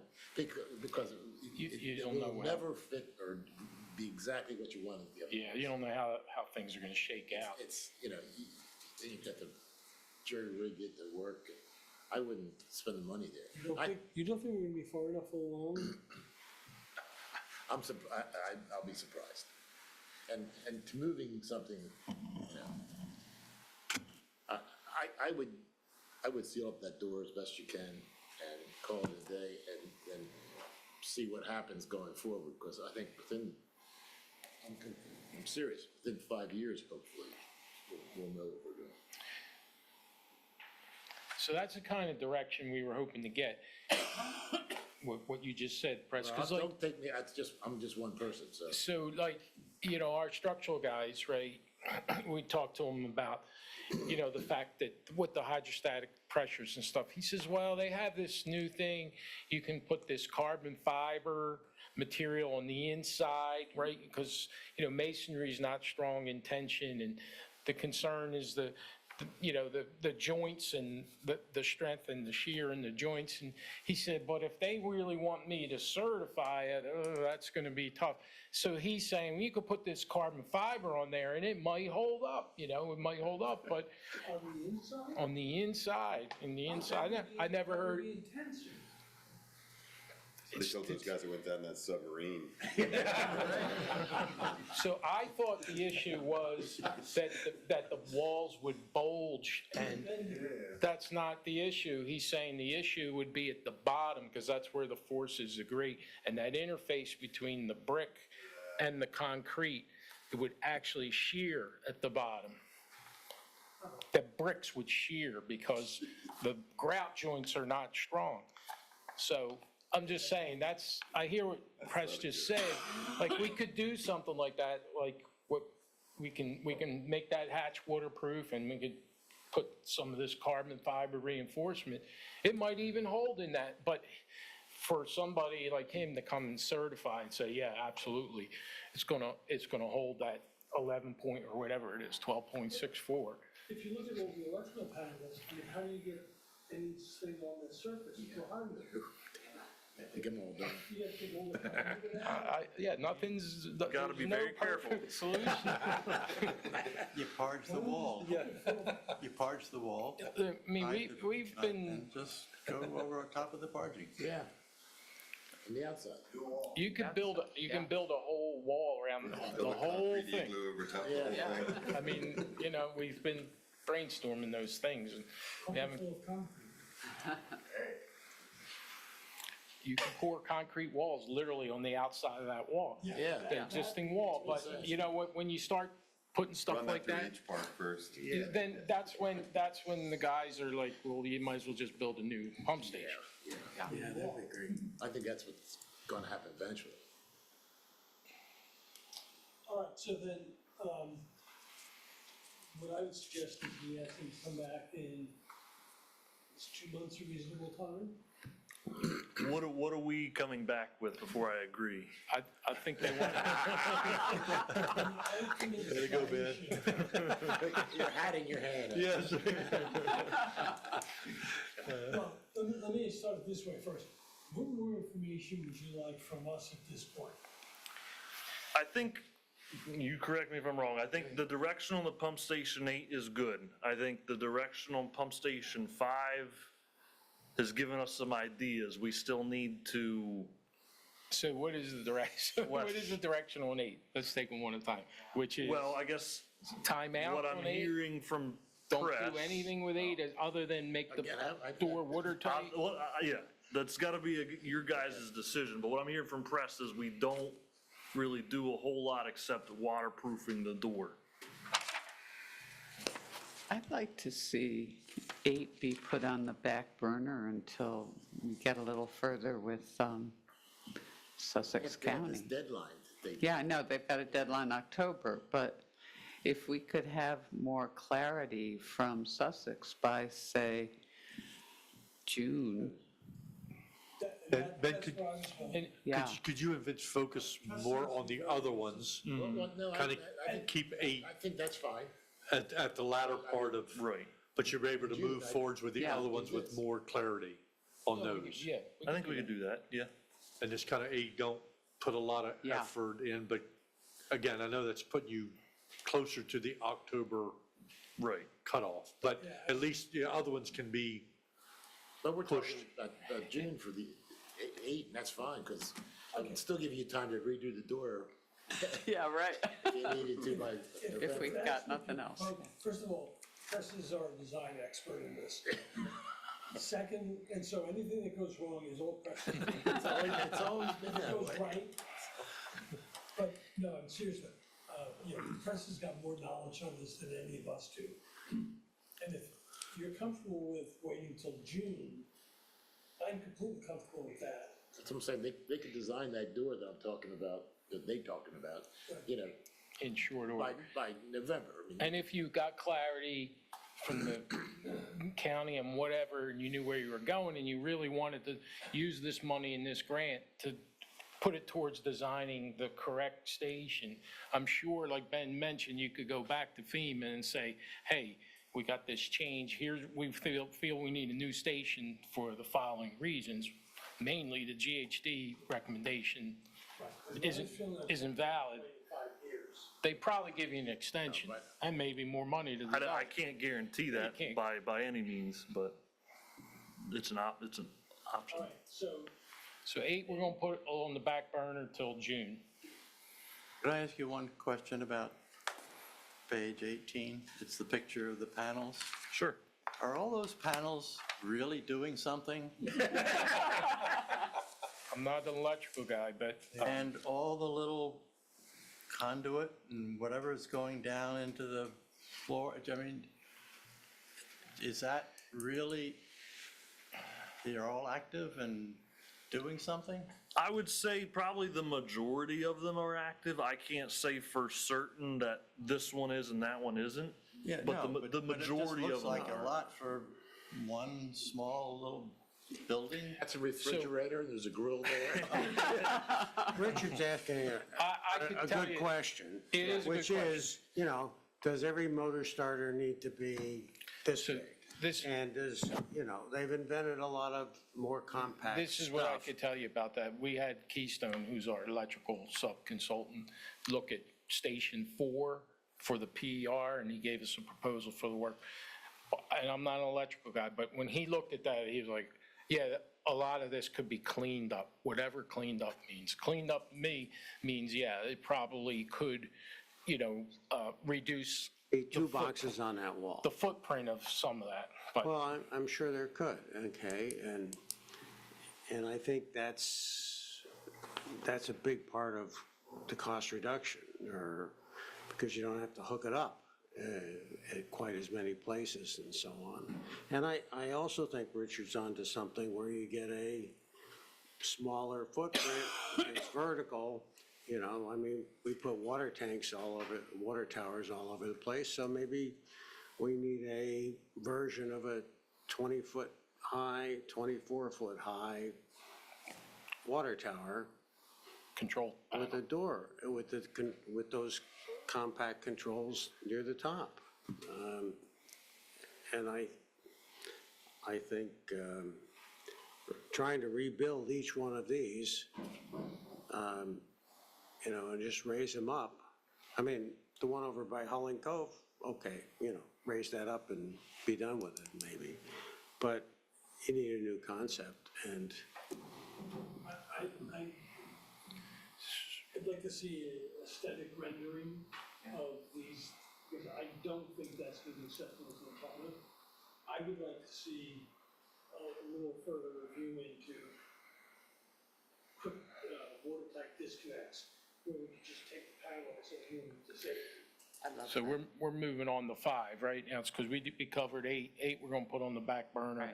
Because you asked in 2 months, could we come back? So 5, you're saying, look at concepts like shrinking the size of the equipment and. first of all, the footprint, and second of all, And then, equipment.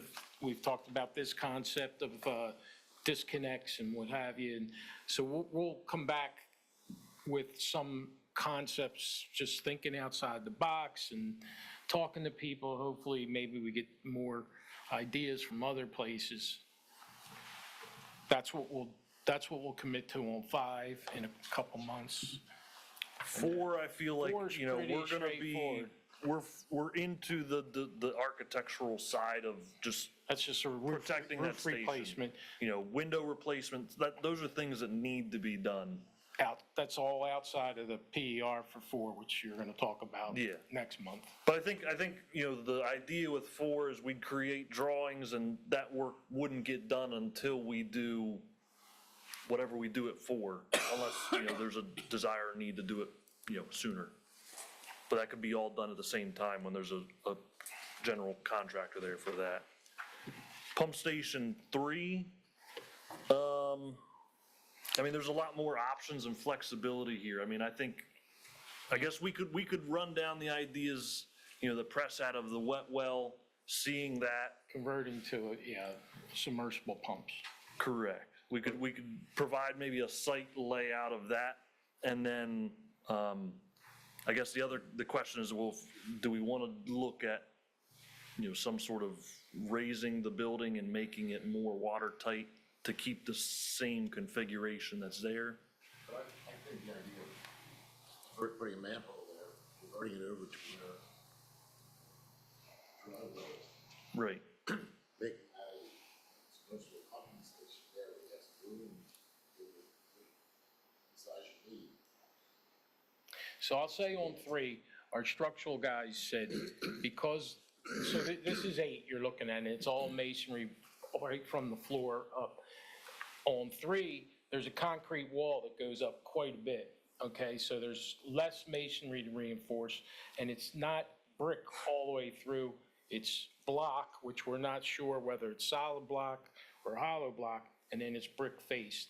So he said there's a lot more options that could be explored there, you know, in terms of reinforcing the block, drilling the block, if it's hollow, drilling the block and grouting each one, and reinforcing the block itself. So there's more options to work with 3 structurally than there is with 8. So we held him off in developing those until we had this meeting. So we don't. We do not. Don't worry about sealing that thing tight so you don't So the 3, flood it with water when. well, 3 has a sump in it. Yeah. 3 has a sump, so even if you got some amount of leakage, you know, in I'm these talking 3, about it. 4 days that it's submerged, it'll have a generator, because that's one of the scope items, so we're gonna put a generator. It has a sump already, so, you know, unless the seepage is overwhelming, the sump would keep up with the seepage and How high would the generator? above that red line. Yeah. I Yeah. don't remember how high that was. That was just to the top or the roof Yeah. line, like where the So the eaves roof are, is, just a right, little bit the above peak that. of the roof is above that red line now. Yeah. That's right. That's So, Yeah. you know, you can hide that, a little bit. Yeah, A little bit. a little bit. It's, So, so that's what we're gonna do on 3. We're gonna kind of explore the wet well option, which is really essentially building a new pump station. And Right. maybe we'll go down the road further with our structural guys and get some ideas, because it's all gonna come down to cost too, right? So if you can armor the building and make it watertight and so forth for That's what worries X and in new stations Y, whatever. I like Chris's idea of getting out of that wet well is. That's a whole new station. it is. It's a whole new It is. station. And, you know, the design effort for that is much, much different than putting watertight doors on it, right? Let me see if I understand what you're saying is you take the building now and convert that into the wet well? No. No? The building's gonna, So this, Yeah, you put a wet well like over here or someplace okay. and just drain this into that. But you've got the sewer lines there. Well, Replace that building because it Wouldn't work. around. Ah, What the wet well where the building is, just put a manhole where the present wet well is, bring it over, okay. and use submersible pumps. Maybe you could put it over here or something. Yeah, Okay, thank you. You can probably get a can, we'll explore that, prefab. conceptually. I think just to sum it all up with everything, with these changes, we'd probably have to talk to DEMA just to verify our change in scope. Just to say, hey, we may be doing something a little bit different. What's the possibility of, number one, an extension, or number two, a cost increase if that's necessary?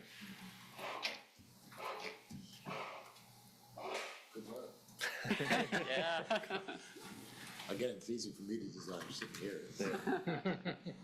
So hopefully, in summary, that's kind of like where we are on the project. I know we've went down deep in a lot, so hopefully you guys have, This was so helpful. Yeah. Thank you, Ben. Vince. Yeah, I sure will. That's, and that, again, that's the reason we thought it was best to have GMB come here now. Yeah. Before we got down too far down this path and then took it and just threw it out the window. Actually, why don't we do it in May, June? Okay. I'll keep up with Ben and Vince on it and see how far we are from Mays. yeah. I think a lot of it depends on DEMA and getting their blessing, I think, for some of it. But, yeah. I understand. Yeah, he was still answering calls from Delaware? Good question. All right, moving on. Our last item, I think, on the agenda.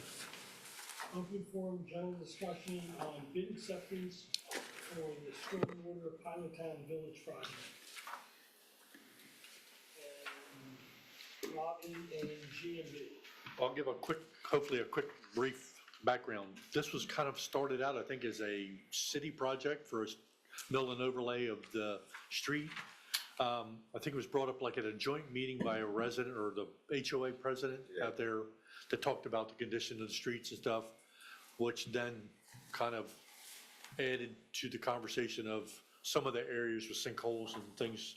So should we look in from the BPW side into fixing some of these sinkholes if they were stormwater issues or things like that before they paved? GMB, with the help of staff, Cameron looked at all the piping, existing stormwater piping, catch basins and things, and decided that work needed to be done. In that, along with the bid for the city, we asked to have the stormwater piping relined and some repairs and epoxy coating done to like 11 catch basins. Correct. The bid package was assembled and the bid opening was on the 15th. And what we have before us is some information on the bid amounts and stuff for the project that Vince will go over. Yeah, so bids were open. It's a city project. Like Robin mentioned, there were three items on the bid form that pertained to the stormwater improvements. It was lining of both 15-inch RCP, 18-inch RCP, and then we had coating, minor repairs and coating to 11 catch basins. Bids were open. We got good bids. 3 bids were received. We got 2 very close bids. The low bid was a company called HCE, and Jerry's Paving was $13,000 higher. The low bid for the combined city BPW project was $723,888.37. Those 3 stormwater items that I mentioned, the total of those was $132,366. I guess what I felt was a good thing is actually the low bidder for the project was also the low bidder for those 3 stormwater items. So I think that was a good result there. The 132 is slightly higher than what the budget number was. We had given a budget number to Austin of 115,000, but that was a very preliminary number before we even had a design and we're looking at things and so forth. I had talked to a CIP liner. That's what we're going with, the cured in place liner, which we've used, the board's used on stormwater projects, but also on sewer lining projects. And et cetera. It's a fiberglass kind of resin liner. I had talked to a contractor that we had worked for in the past. He had given me a budget number. Bids came higher than that budget number. At the end of the day, Robin mentioned the city's paving this road. It's going to be a full mill.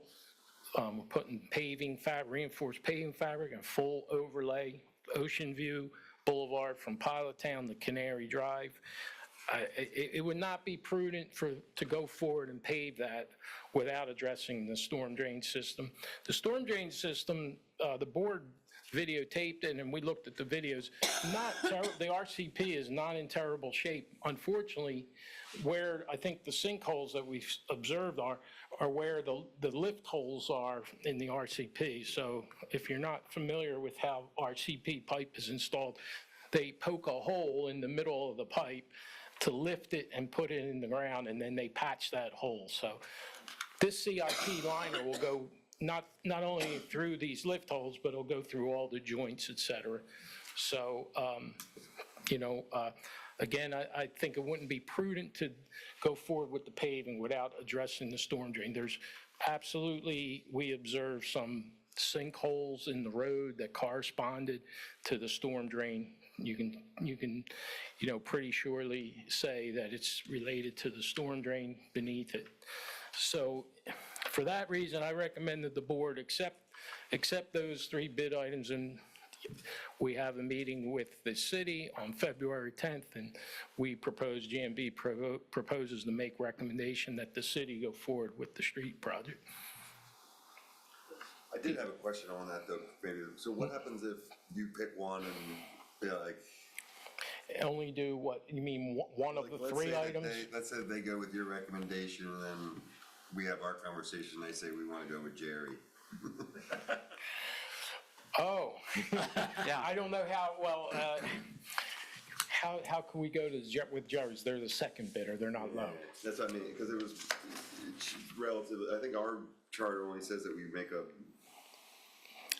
I don't think it dictates that we have to go with the lowest bidder. I'm not anticipating that this will be an issue, I'm just, So that would complicate things, and I didn't do the math here. Leave it at that. And it's the cheapest. Have you done work with these folks? So I've done some research with Okay. HC, and I'll go into that deeper when I make the recommendation to you guys. Okay. But we've worked with them only as a subcontractor. They were actually the paving company, Robin, that subbed to Teal and did the paving in Donovan Smith. They're a fairly new company, from what I understand. They're only 2 or 3 years old. The person I've talked to told me they are actually a Shell Brothers company. Shell Brothers started them because they got tired of having to rely on pavers, and when they want to make their roads black, they can never get a paver to accommodate them. I don't know. I haven't gotten to the point yet and dug deep enough to find whether that's true or not. But we have worked at them, and we're working with them now in Millville, again, in a subcontractor capacity. But they're qualified pavers. I assume they're going to be able to get bonded, so I The only can't. reason I was asking is we have familiarity as a city with the other two. Yeah. AC. Yeah. Mike, we make a motion saying to approve the bid of HC contingent upon the city. Yes, so if the point here is the board only goes forward if the city approves it, then that's the motion, yes. And how long is bids valid for?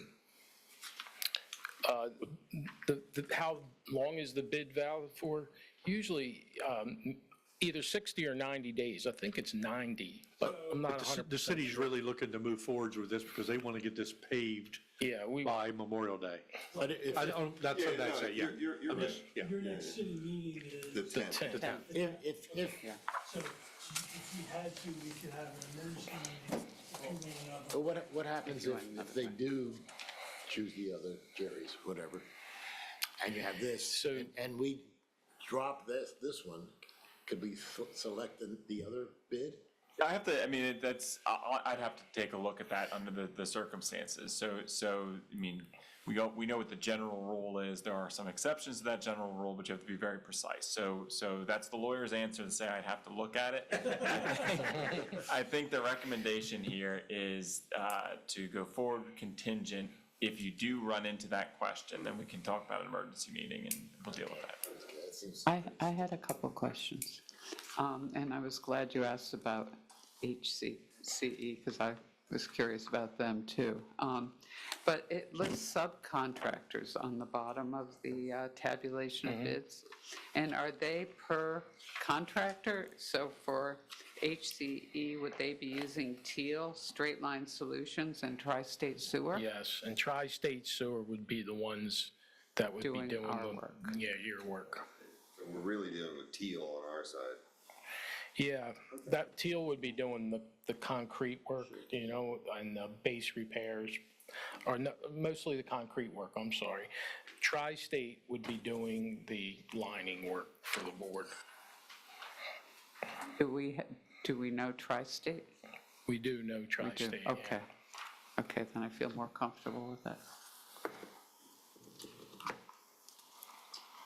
Okay, do I have a motion to approve the bid from HCE contingent upon the city's February 10th. I'll make the motion. So moved. Second. all those in favor? Aye. Thank you, Vince. Request for agenda items? You know what? I would like to have someone come to us and talk about AMI, the pros and cons, like considering cybersecurity, costs, and that sort of thing. I don't know if anyone else, We've had DMAC and this one. but DMEC, No, let me finish. yeah, You were going to an external party. There's a company, LB Water, Right. that did a preliminary meeting with myself, Josh, and Rhett. And Josh has been getting them a little information about all our meters and stuff like that. So maybe We can see if they can come in, yeah, they would be more than happy to come in and discuss. heard enough from DMAC. we have, yes. I agree with that, because, you know, there's what can you do with it, but what kind of behaviors can you change in consumers to get them to use it more responsibly? Yeah, really the pros and the cons of it and the costs. Yep. Yeah, Incentivization of yeah. cost. And the big one is with AMI, it'll allow us to do peak shaving, which saves a lot of our customers money. Yeah. But that's, Maybe. Right. Yeah, I can talk to them, like I said, we had initial conversations and a sit-down meeting, so, and Yeah. it'd be important for Kim to be there oh, yeah. Oh, Yeah. this way. Yep, Because she does the rate structure. Yep. And the risk factor is, once or the wholesale market goes to AMI, or time of day, Time of day. we're gonna be squeezed, so.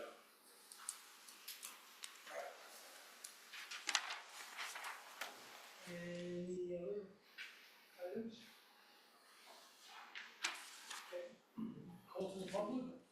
Hello, public. Is there anyone online? I don't know. Okay. Call to the press. Bill, I'm good. you've been very patient. You have. You get an award for attention span. so I can get a seat. You didn't get in the front row. Yes. Okay. Anything from executive session? Not that I'm aware of. Okay. And the motion to adjourn? So move. Second. Okay. All in Operation. favor? Aye. Thank you all. Thank you.